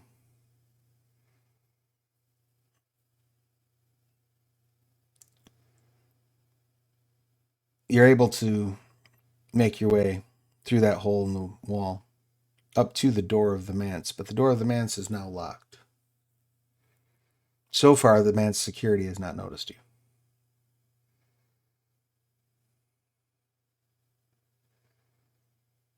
so far, I'm- I don't think anybody would be able to notice those holes. But I am absolutely following Talray's lead on this. This is so far out of my bailiwick that I'm like, what? Where am I? How did I get here? yeah, same. I purposefully have not even pulled my sword out, my diclave out, because I'm like, this will make too much noise. So I completely am just following Talrea's lead. All right. Do you have any particular anything that might help you directly in disarming of traps? No. Actually, it won't help with traps. However, I have a charm that might be useful in this situation. Okay. I will. I don't think I can activate that bit of it. No, I cannot. But I can if I commit one mote. Because we're all. Where is it? I thought if we were hearthmates. It's 2 when you do teamwork. Is that what you're asking? There we go. All encompassing Earth sense. I commit one mote and automatically perceive hidden danger or concealed characters out to medium range as long as they're on the same surface. Hearthmates within range benefit from this enhanced perception. Beautiful. So you go ahead and pop that. And yes, in fact, there is a horrendously deadly trap attached to this door. Hey. You could attempt to disarm it, or you can attempt to basically trigger it as you pop the door, but then hope that you can rely on your reflexes to get out of the way. You can pick one, but not both. Which approach would you prefer? What kind of rolls are we talking here? Disarming this trap, unfortunately, is going to require sagacity. Getting out of the way would be an athletics. Athletics? Is that what? Is that yes? Yes, athletics. Hey, Maris, you want to disarm this trap? I crack my neck. Quiet, fast, all the best odds of success. Quiet. Finesse it is. Out of respect for the fact that this is technically a stealth mission, I'm not going to activate my excellency because I'm Gonna flare. Committing Yeah. this mode puts me at Anima 4, so Ah, I'm not gonna. okay. That's Anima 5 is where it gets a bit windy. Yeah. I mean, it's already windy. alright. There's a Breathe. storm going on. Yeah. So if ever Yeah, there's a just time to let true. your air anima go, it's Yeah, it's you'll now. blend right in. The Just means storm that I there's a summoned. breeze inside as well. And the Isn't guards it- are like, huh, must have been the wind. Yes. Wait, I know that reference. Isn't it that it destroys terrain as well? It's storyteller's discretion if it destroys terrain. Gotcha. You certainly will not be destroying any terrain in this first age manse that Neiman has turned into a summer home. You know, I figured that would be the case, but I thought it might be worth checking. Maybe a little bit sturdier. Just a slight. Yeah, I'm this, gonna this keep little the stealth piggy going. built their house out of stone. It's I'm going to try and keep the stealth going as long as we can. Although maybe I should not have done that. Only 2 successes. Trying wonderful. to pick this lock. Oh wait, no. Before you say yes or no, I've got my 2 stun dice from my necromancy. Use them, and pray for a 10. Still 2 successes. Excellent. I need Balls. all of you to go ahead and roll your athletics. This is going to be Amazing. difficulty 5. Boy. Amazing. And if you fail, the amount that you fail by, I will remove from your previous stealth successes to see whether or not you are noticed. Oh, balls. Well, 4. that's a 4 successes. I got 4 as well. 2. All right. So the Oh, bad, you're fine. the bad news is all three of Sure. you, are electrocuted by this door. The Zap. good news is Telrea still manages to stay hidden. You're like above 10. Not even close. I'm okay. It's just like a few painful moments as like I'm clearly not used to doing things quietly, and then oh shit. It's like why is this electric shock running up nothing? Is what happened with Telrea. There's a flash of lightning. Each of you takes 3 health levels of damage and are blown back a range band. Does that trigger my shaping ritual? I know that as written it says creatures, so I'm assuming not. But what's your shaping ritual? it's the one I sent you, which was just a rework. Oh, the of new one. Okay, of the abyssal one. let me check that. That Because is... I did it based on being on the attacker, so it's like 1 if it's a trivial character, 2 if it's an elite, and 3 if it's an exalted.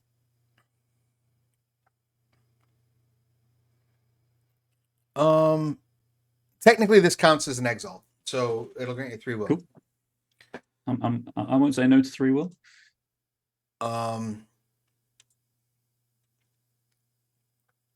The nearest portion of the Catholic forces turns in your direction, and sort of spots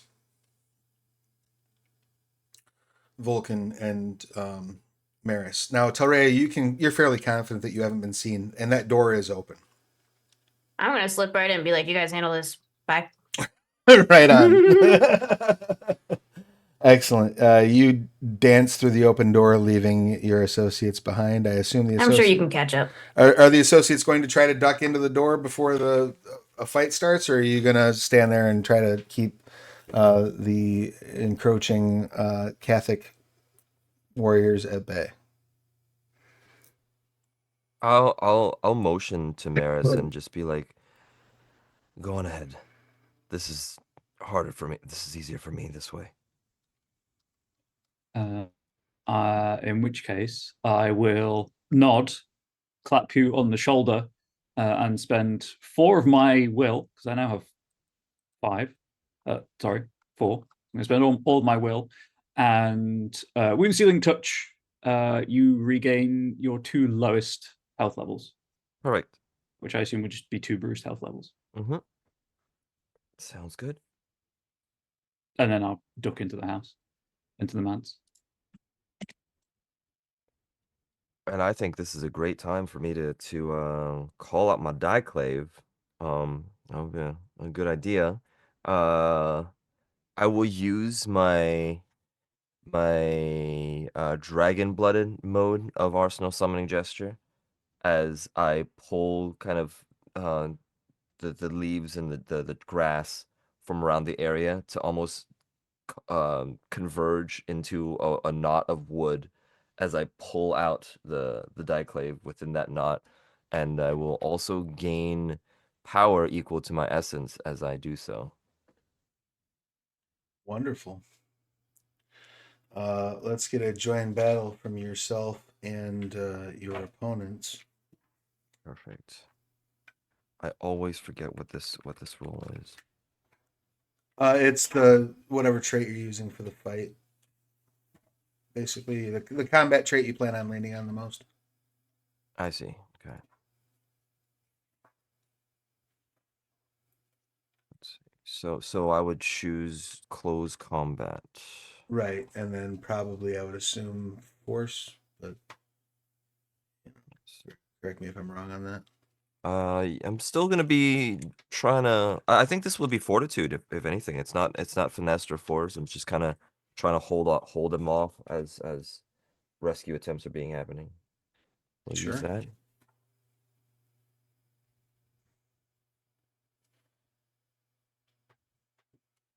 Oh, that was a whole lot of dice for a whole lot of nothing. That was only 3 successes.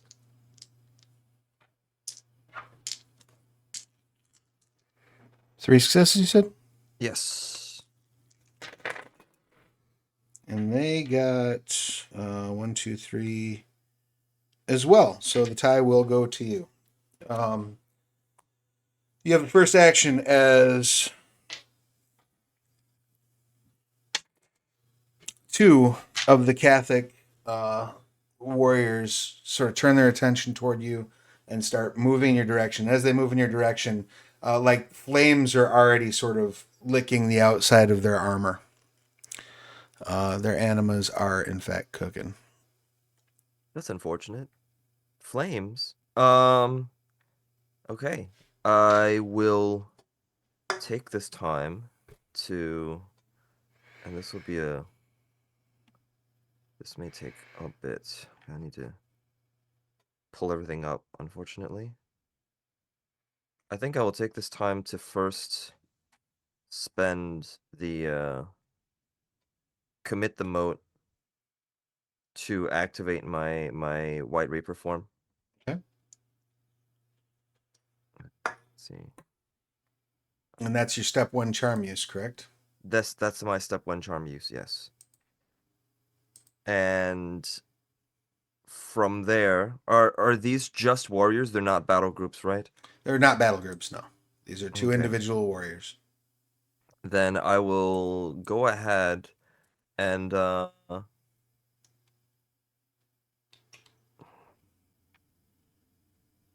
build some power. I'll build some power by doing a withering attack on this particular roll. All right. Let's see So it. let's do.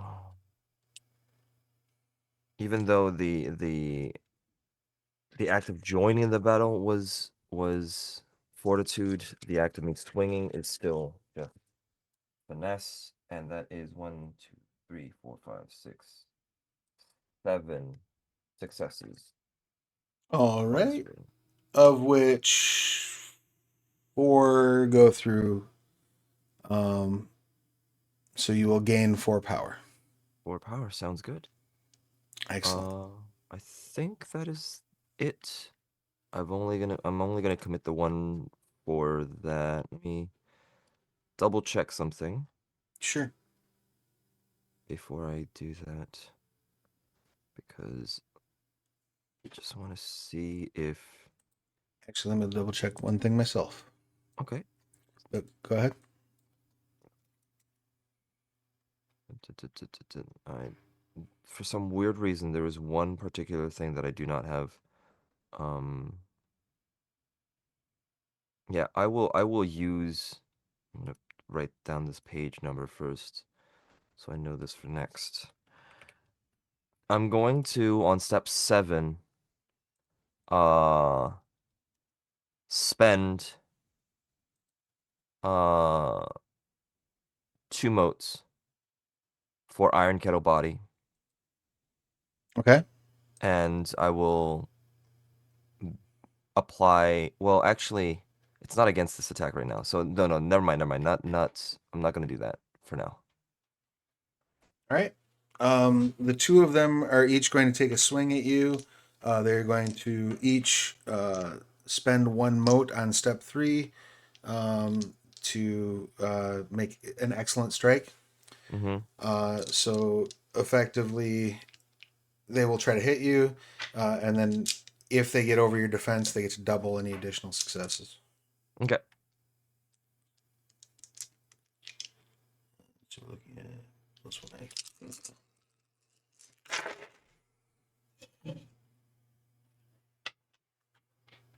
What is your defense? My defense is at 4 right now. All right, so they do hit. They do get 1 over, and they double that 1. So they each generate 3 power with their set of withering attacks.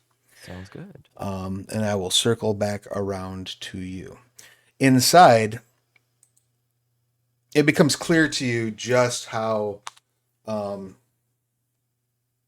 only just how opulent this manse truly is, but also how violent the fight inside is. Because once you step through the door and have made your way past the trap, you step into kind of a foyer, right? In that foyer, you see probably 100 corpses. Many of them look like they have exploded. Some, you can see at least 2 people that were apparently flayed, probably while they're still alive based on the look on their faces. You. And this trail of bodies that literally leads through the foyer to the stairs and up the stairs. You can hear fighting in the distance. Shit. I assume follow the trail. Yeah. All right. We gotta help. I assume you're still trying to move stealthily. Yeah, we want to take them by surprise. We seem to be up against bad odds here. All right, let's get just a straight athletics at difficulty 3 to see if you can make it up the stairs over these bodies without slipping and falling on someone as they deglove by accident. Oh. I hate that phrase so much. That word. When I learned what it meant, I was like, pass the brain bleach, please. I go bouldering, and that's one of the things that everybody was like, you got to take off your rings. That's the one thing you got to be very careful of. And I'm just like, oh god. Yeah, I was given the same advice when I went bouldering regularly. Difficulty 3, said Travis. Yes. Fantastic, 3 successes. Wonderful. 3 as well. All right, so you all make your way, kind of leaping over the bodies and past the pools of blood, up these stairs. As you are going, it's also very clear to you, like you see various apparatus sort of that have come out of the walls that are clearly part of the security of this place that have been broken, battered by you're assuming by the invading force that has pressed their way through it. You're pretty sure they sacrificed 150 people once inside this building, never mind to get in. Like the giant stack of piles of bodies that you already went by on your way to the Sorry. God damn, they're going I for her. forgot to account for the penalty from being injured. Do you want me to re-roll with the low dice pool? No, you're fine. We'll just make sure that we work it in next time. I'll allow it. Back Fantastic, thank outside. No worries. So yeah, you go up about 3 floors inside here. Back outside, it is your action. What would you like to do, Vulcan? Okay, this is gonna be a long one. I'm going to, well, not too long, but I will make a decisive attack on one of them, wagering 6 power. All right. And I'm going to also spend a mote to make it and use my excellency on this attack. So I'll be swinging for the fences here. And you're So- not resistant to fire damage, correct? No, I am not. I don't remember.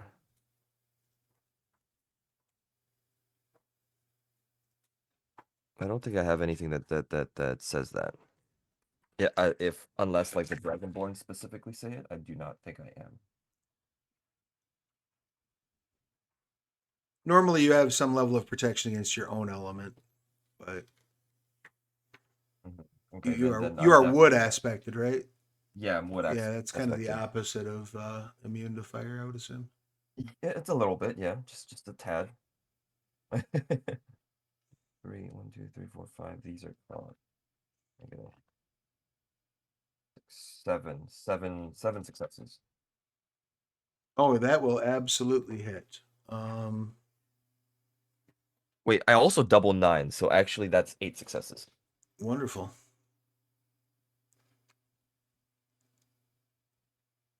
So Oh, yep. So only non-dragon bloods are affected by the dragon blood anima, so you're not hurt by it. okay, perfect. So 9 successes. 9 successes, yes. Okay. Wait, 8. 8 to hit. Yeah. So you'll roll your. You'll have 5 for your damage plus the actual damage modifier of the weapon. 5 plus the power that I spent, I believe. Right. Plus whatever So power you wagered, 6. and then automatic And then successes for the damage. 2 damage for success. That would be 1, 2, 3, 4, 5, 6, 8, 9 damage. In which way would you like to bisect this individual that you're fighting?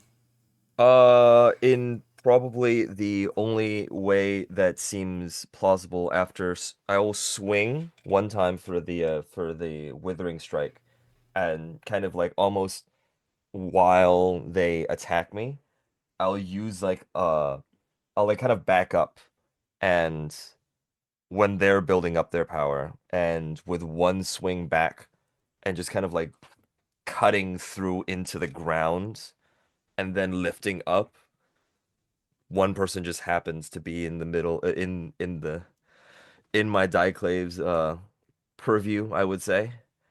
And yeah, that's 9 damage to that one. Excellent. You slice them in half. The other one leaps backward, and as they do, they're going to like throw a fireball out of their hands at you. As another withering attack. Okay. I have one more. I mean, I was gonna do one more thing on that guy, but then I guess that didn't happen. Yeah, I mean he's dead. Yeah. Unless there's like unless there's something you wanted to do to his corpse. That's probably No, I think it's okay. Yeah. Your defense. My defense is 4.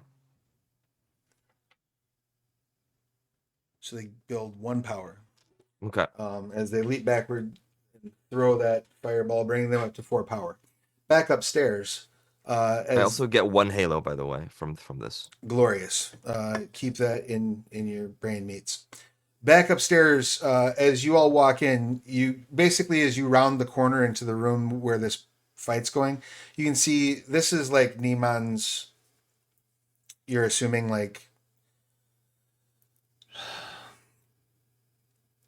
it's kind of a throne room. It's where she would take an audience.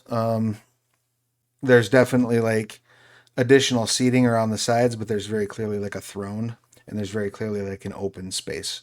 And in that open space, Neiman is fighting 5 dragon bloods. You can see she's got an eye gouged out. One of her ears has been cut off, and she's got dozens of cuts up and down her body. She's also not currently wearing armor, and she's using a length of chain that has like all 5 elements sort of dancing down it in succession. Cool.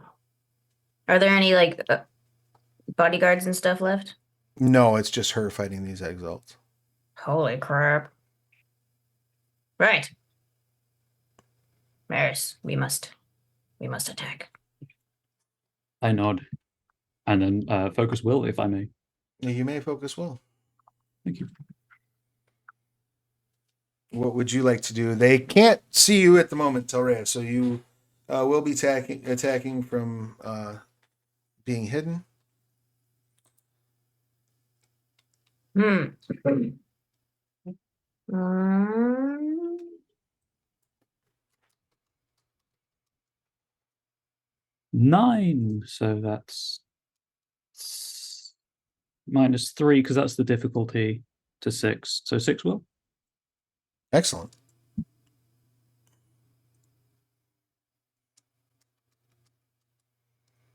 yeah, I'm just gonna attack, build some power. All right, I will say that their defense is reduced to 0 effectively at this point. So any successes you roll will be because you're under such great stealth that they just don't know you're there. Like they'll be like, "Oh shit, there's an arrow in my ass," and then How did that Not get what you want. there? So are there any excellencies that you're bringing to bear or anything along those lines? I'd like to use my new charm, the precision of the striking raptor, but that will be when I do a decisive attack. So, I will just use my ranged excellency, I believe, and Excellent. yeah, I don't want to do revolving bow discipline yet because that costs 2 motes, and Sure, that's fair. I will be very watery. So, Well, and do you remember all of you gain another mote right now because of the breath of life or whatever it's called. As you're active in combat, you gain a mote at the end of each turn. So yeah, go ahead and give me your ranged combat ×2 plus finesse. I'm assuming. yep.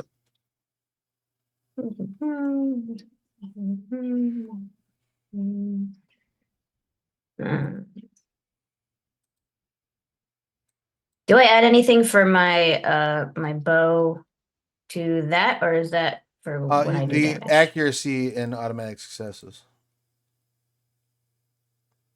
Okay.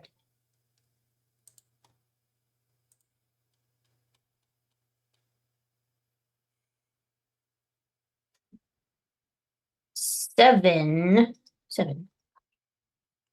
7 power you gain. All right. As you just sort of riddle the area with arrows, and they're all like, "Oh shit!" There's somebody behind us. Hello. And 3 of them make the fatal mistake of turning to face you.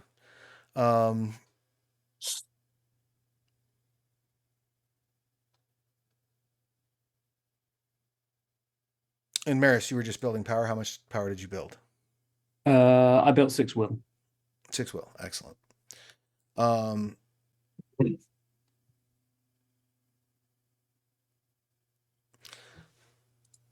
As the 2 of you appear, Niemann says, "Stand aside." And you can immediately clock what she's doing, Maris.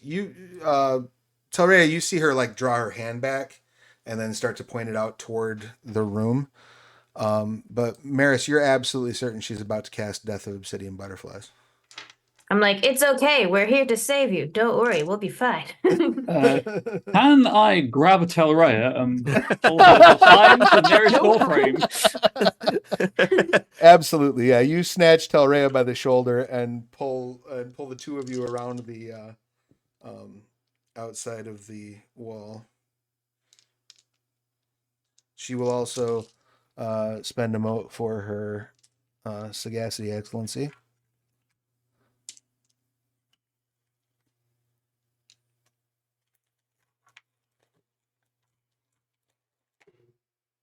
I'll just have to re-roll some of these. That's how Exalted gets you. 2, 3, 4, 5, 6, 7, 8, 9, 10, 11, 12, 13 successes on Death of Obsidian Butterflies.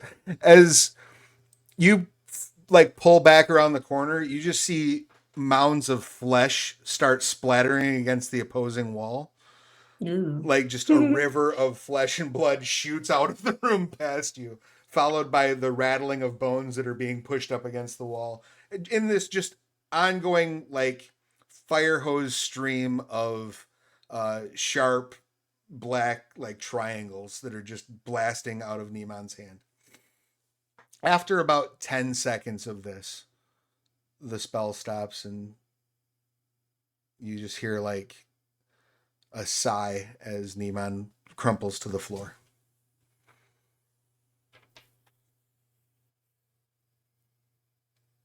Stick my head around the door frame.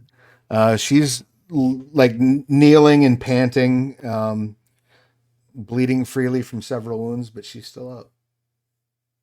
You'd be like, Maris, you know her, right? Go talk to your friend. Friend is a. You guys are on the same level, right? You're just buddies. I'm assuming everyone else is mulch in that room. Yeah. Well, there's nobody. Cool. Like, there's literally nobody left in the room. Like, she blasted them out of the room with that spell. There is much meat in this room. No people to be spoken of. Yeah, there's just bits falling down the stairs, effectively, like just sort of oozing its way down. Yeah, I'll enter slowly. Like I still have my staff, but I'm not. It's held in one hand, and they're like out to the side, so I'm not a threat. Like I'm not visibly hostile towards her. But I'm not trying to be quiet at this point. Sure. In fact, I'm probably deliberately making noise so that I'm not creeping up on this incredibly powerful, weary, essence maximum dragon blooded.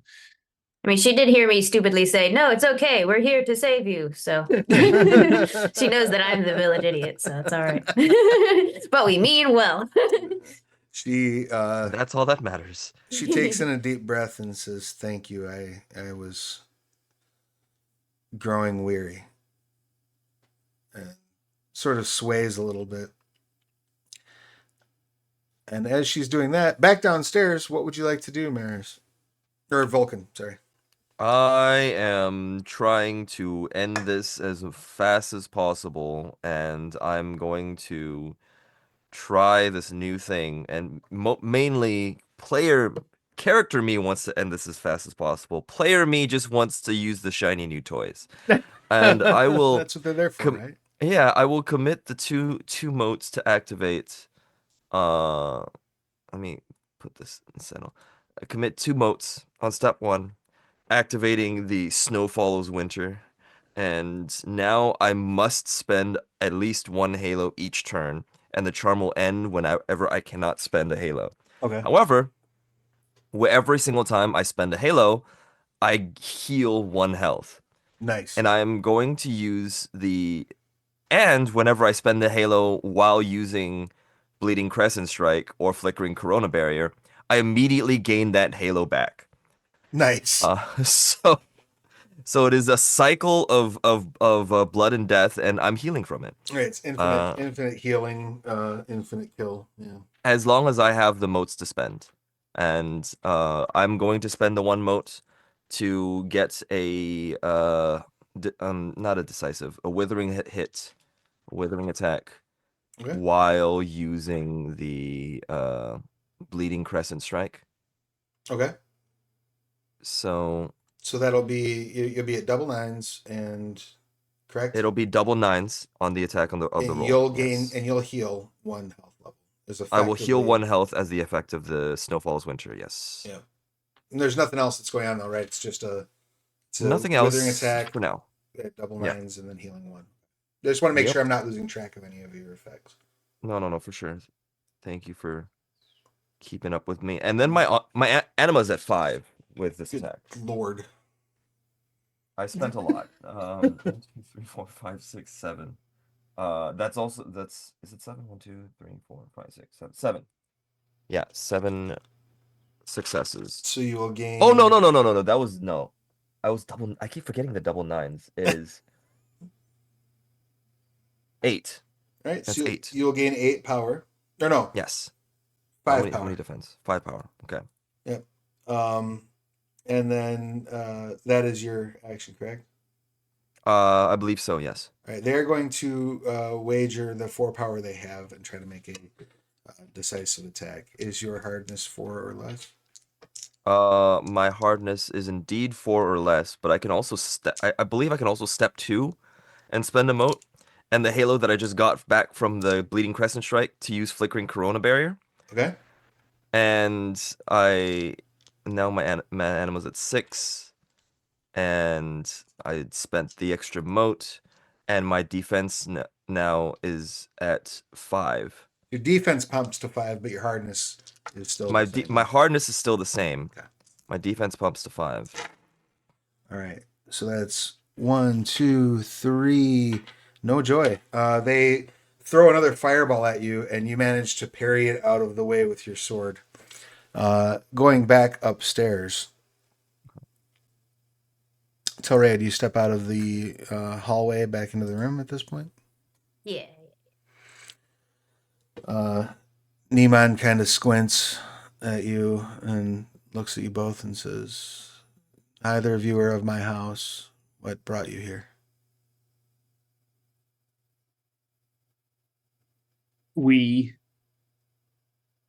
And then like visibly collect myself and try to tune out the horrors that have been around us and the fact that I'm still pissed as hell. We were journeying to the Imperial City to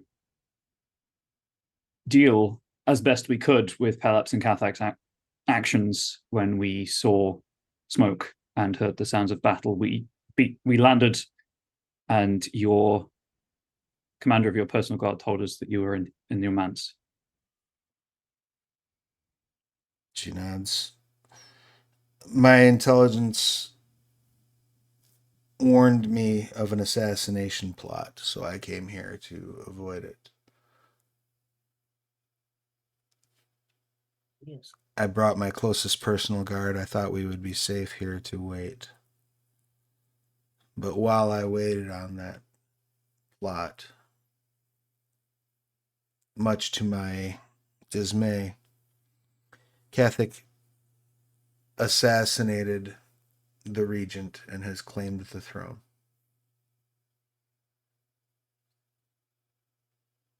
My hand just tightens on the staff. I'll let you all sit with that for a moment as we go back downstairs. What is Vulcan doing? I have no idea any of this. I'm just playing with more toys. I'm gonna, for the sake of later on, what I can do with the Diclave later on, I'm still going to spend the 2 anima to use the leaf in the winds ability, and I start creating, like, almost superheating the area with the growth of life in that sense, and there will be an environmental hazard around me from this wood, and that just fulfills a prerequisite for something else that I will do in a later date. But with that being said, I'm going to wager the 5 power, and I'm going to also use that revolving halo that I've been using. Sure. And I will make a decisive attack on this person, this other person. Give it a shot. Okay, and I will once again for the. Why not? I'm also going to spend the mote for the excellency because there are different steps. So just roll everything again. Double nines, so 1, 2, 3, 4, 5, 6, 7, 8, 9, 10, 11 successes Good this lord. time. That hits. So you'll be. And what's the accuracy of your weapon? 0? 0. All right, so you'll be 8 successes over plus whatever power you wagered. So it was what, 7? 5, 6, 7, 8. 8, and then I wagered 5. 5, right. So, yeah, 13. 13. 13 dice. And then because of leading Crescent Strike, this is also double 9s. And That's similar. also I will get an extra yeah, and I will get an extra attack for the Halo I spent as an enhanced attack. I No. don't think you're gonna need it, but sure. I only They got may 8s be- this time, not 1, 2, 3, 4. Wait, no, 5, 6, 7, 8, 9, 10, 11, 12, 13 attack. 13 damage. All right. Yeah, you whip the sword around and are able to look like you're able to completely 360 and regain eye contact before the enemy's head falls off of their body and hits the ground. Yeah, it's good. Eye contact is very, very good. I would say. I am currently at 6 anima, but then I think from here my because I'm no longer able to keep the spending halos. Mhm. My charm ends. My snow follows winter ends. I'm at full health and I'm running back to my teammates, So you're going into the hearthmates. manse and heading up the stairs. Yeah. As you do, the vines and twigs and stumps that are like growing up in your presence are basically flinging body parts to the side out of your way. Yeah, Make a path. Yeah, you It's just like, see ooh, this bloody. this As we continue. absolute carnage that you wade through until you get up to the top floor where the others are sitting there speaking with Neman. You can see that something terrible was just said, and as Vulcan rounds the corner, you see Neman like put a foot up like she's about to stand, and like hold her hand out like she's getting ready to collect some power. He's with us. She fumbles forward and says, "Oh, that's good." I took care of the ones in the immediate doorway. How is everything here? Gesture to the mulch that you're stepping through. I noticed that, yeah. But Everything's The okay. realm. We're okay, but bad news. The realm has fallen. Yeah. Neman rises to her feet and says, "The throne has fallen, the realm still stands. You I'll have get back. a force with you, or you came in here on your own?" We have an army outside, a legion of Tepet's soldiers. Not big, but it's sizable. Ish. Do you have, and you said you were traveling by sea? Yes. Yeah, we took all the civilians that we saw and put them onto our boats Good. so that they can escape. I will instruct my soldiers to do the same, but I think if we try to just march an army into the Imperial City right now, we are going to lose. Allies.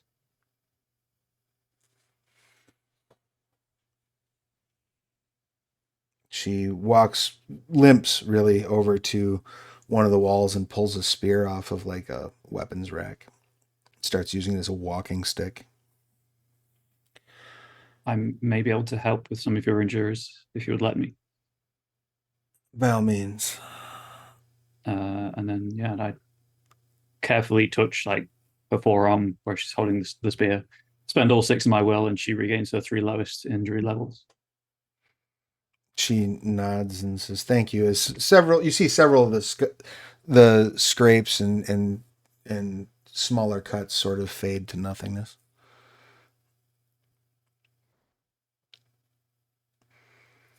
It is So- not much. It's enough. Did you have a question? Do we have any access to any of the other houses at this point? Close enough for us to have reinforcements?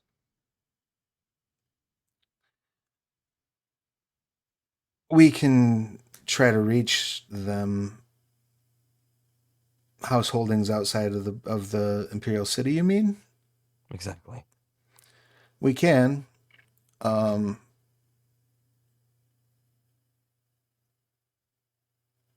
are a few we can reach out to. You said you come by boat. Where were you from? Where were you coming from?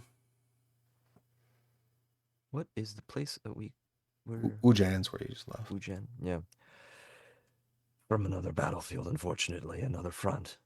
Ujan's been mostly taken. We've cut our travel time, but it's been a while, and hopefully there's been reinforcements there, but our hope was to be able to arrive before their treachery succeeded. Well, unfortunately, they moved very swiftly. I don't know that I was even here with my forces before the regent was assassinated. My understanding is most of the other house leaders have made their way out as well. But our first order of business needs to be getting out of here. She looks out the window. Is that your doing? Gesturing to the storm. Yes, I thought it might help our combined forces distract the Pelops and Kathak army while we crept in.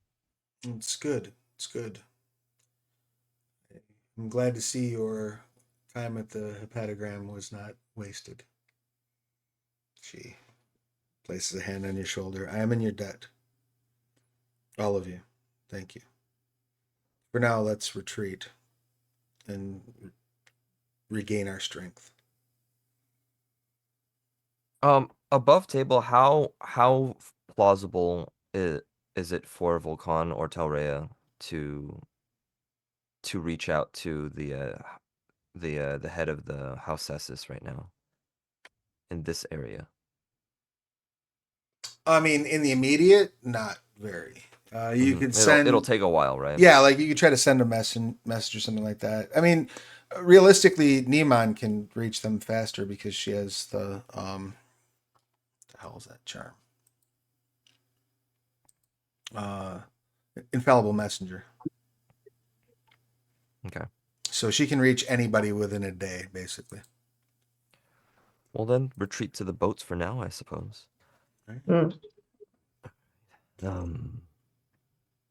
Yeah, then if there is nothing else, we need to get out of here. Very good. You start to fall back, make your way to the boats. Your let's just do like a quick.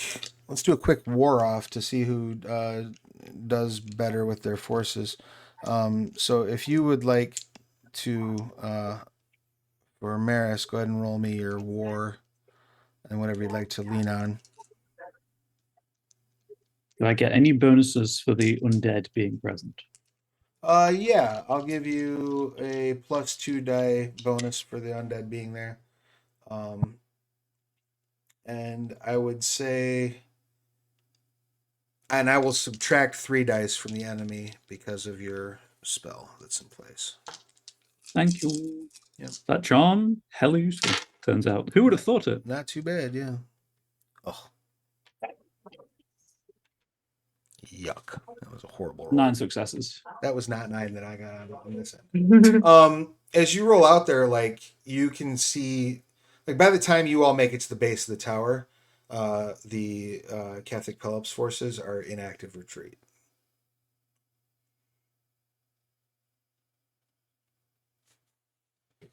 There's a like I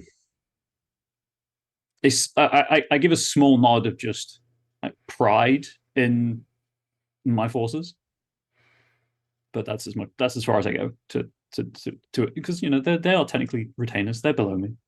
As you get to the door, Niemann like rubs her missing eye with her, like covering her palm in blood, and then touches like the door jamb basically, and the manse starts to like sink into the ground as you continue walking away.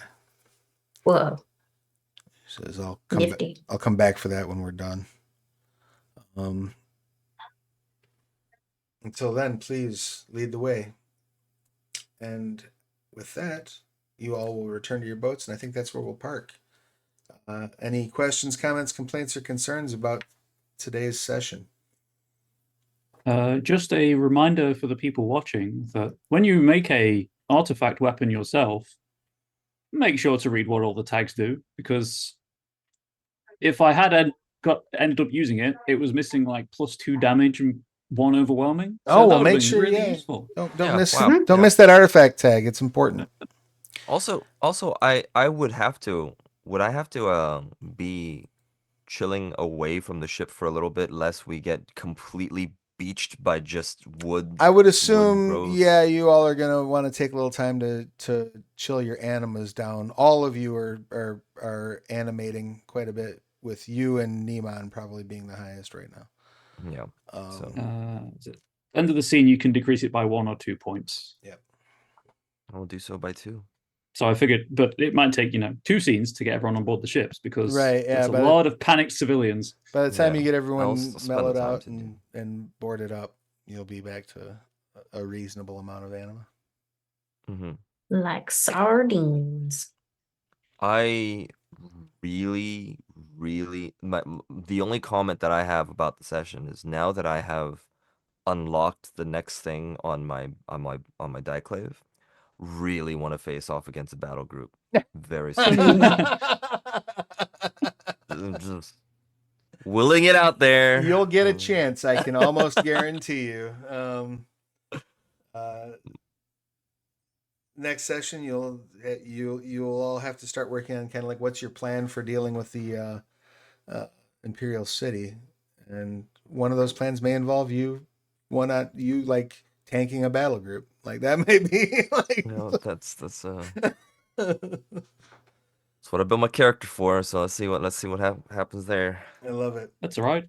If I'm there with you, I can keep healing you. So Yeah, that is true. So our lovely air aspect, Maris, did you take an action toward furthering a long-term goal? I would say that you did. yeah, the personal artifact stopping Peleps from doing stuff. Well, I tried to. I guess we took the action and then it failed, but I still took the action. No, Mhm. I mean, I would say yes. You may take an exalt milestone. Woohoo! For our water aspect, did you adapt your plans to accommodate a significant change of circumstances? I would say yes. Yeah. Yeah. Let's. We all became stealth. You may take an exalt milestone. And for our what aspect, did you experience something new and exciting to you with a significant character or group, or did your actions foster change in a significant character or group? I would say yes, absolutely. You saved Neiman. That's not a small thing. Like, you played a role in ensuring Neiman was going to survive. Sounds good. Because she might not have had a moment to catch her breath, and might have been deed. Any sort of personal goal that you may have achieved this session for Vulcan?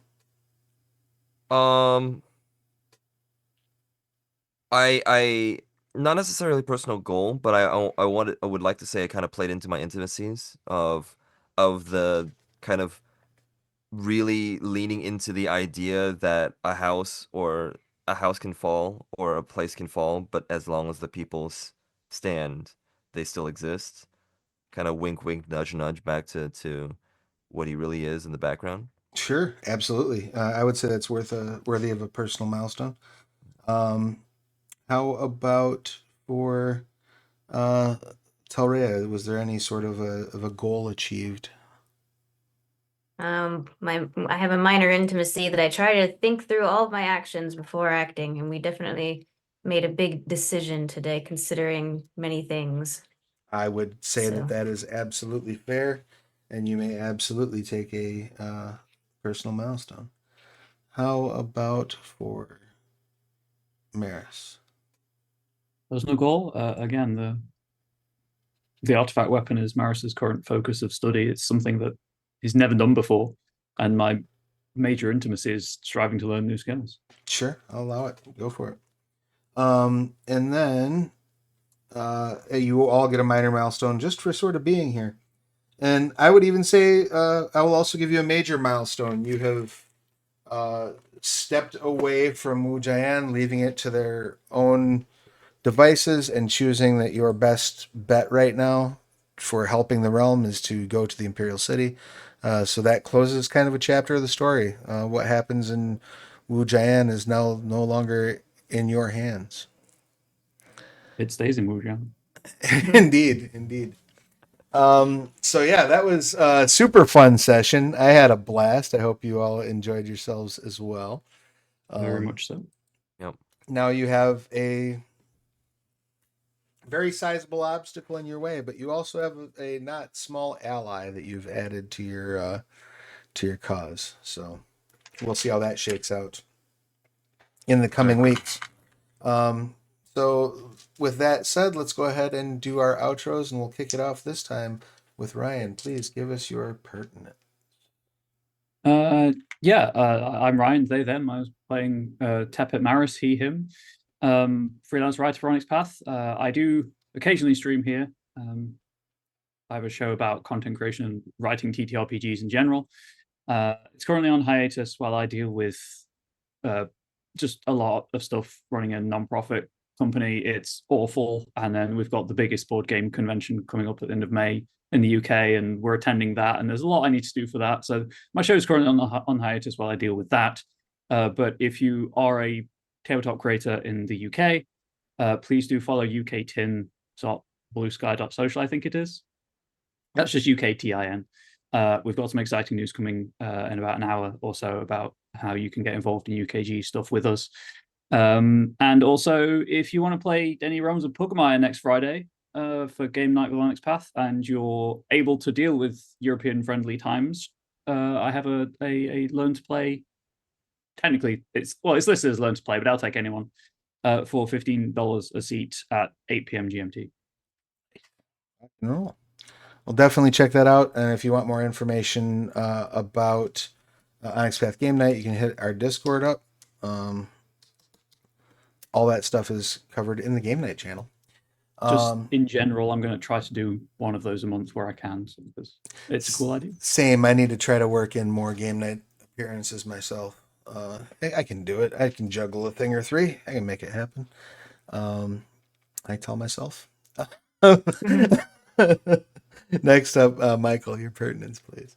Yeah, it's either juggling or looking like a clown while you're juggling. Hey, Right, I'm exactly. just my name is Michael, he they, and playing Cessus Falcon, he him. I am a composer, a voice actor, and a writer that really likes playing TTRPG games and trying to getting involved in however I can. I also stream on Twitch as Astros VTuber, maybe going live today because there's something that I really want to try out that just dropped today, and it'd be really fun to do, as well as run a game for Onyx Path that right now is at its season finale, potentially. First, and rather, whether or not it's a one-parter or two-parter, we do not know yet. That will be coming up in 2 weeks, Thursday in 2 weeks. And that will be quite a fun time. It would be in Trinity Continuum Anima. And that is also a very fun system. And always appreciate being able to spend time with these lovely folks. Always appreciate having you. This has been a riot. I love running this game. I love this group. It's been awesome. Thank you so much for being here. And last but never least, that brings us to Bliss. Your pertinence, please. My name is Bliss Steele, she, her. I've been playing Cessus Telrea, also she, her. I do spicy video gaming streams, and if you want to check those out and you are of the adult persuasion, you can go to blisssteele.com and check out all of my links. And yeah, I think I will be streaming tonight as well. So if you want to check that out, you can check that out. Rock and roll. Yes, grown folks only, please. And last, I guess that leaves me. My name is Travis. My pronouns are he, they. When I'm not running games and writing them, it is my job, my duty to remind you the Essence Player's Guide. You can sign up right now over on BackerKit to be notified when that goes live. It's going to be a brand new book for Exalted Essence. It's got a chapter dedicated to each Exalt type. Tons of new charms coming. Definitely want to get it on the ground floor of that. I can't wait till that hits. I look forward to backing it myself. One of the things, as I mentioned, a lot. I write games. I make games. One of the things I love about running this game is I don't make Exalted games. It's a game system that I can just truly sit back and appreciate as a fan because I never do any writing for it. So I'm very much, as a fan, very interested and looking forward to the Essence Player's Guide. So I hope you will join me in backing that when it drops over on BackerKit. Next up for us, I believe Sunday is the next broadcast on the channel. I believe with Trinity Continuum and Asaya, and then wrapping up the week on Monday as we do with Scion the Tower. I will be back on the channel next Wednesday for They Came from Beneath Capes and Cowls. We have a nice little game set up where the players are all playing supervillains. The heroes of the world are have been destroyed by the big bad that is planning on destroying the whole world, and the villains have to rise up and be like, "Hey, we live here. Don't ruin our stuff," and fight for the universe. So we'll see how that pans out for them. Should be a good time. Till then, take care of yourselves and each other. The world is a very dark place right now, so try to be the light in your own life and the life of those around you. And we will see you again real soon. Bye, everybody.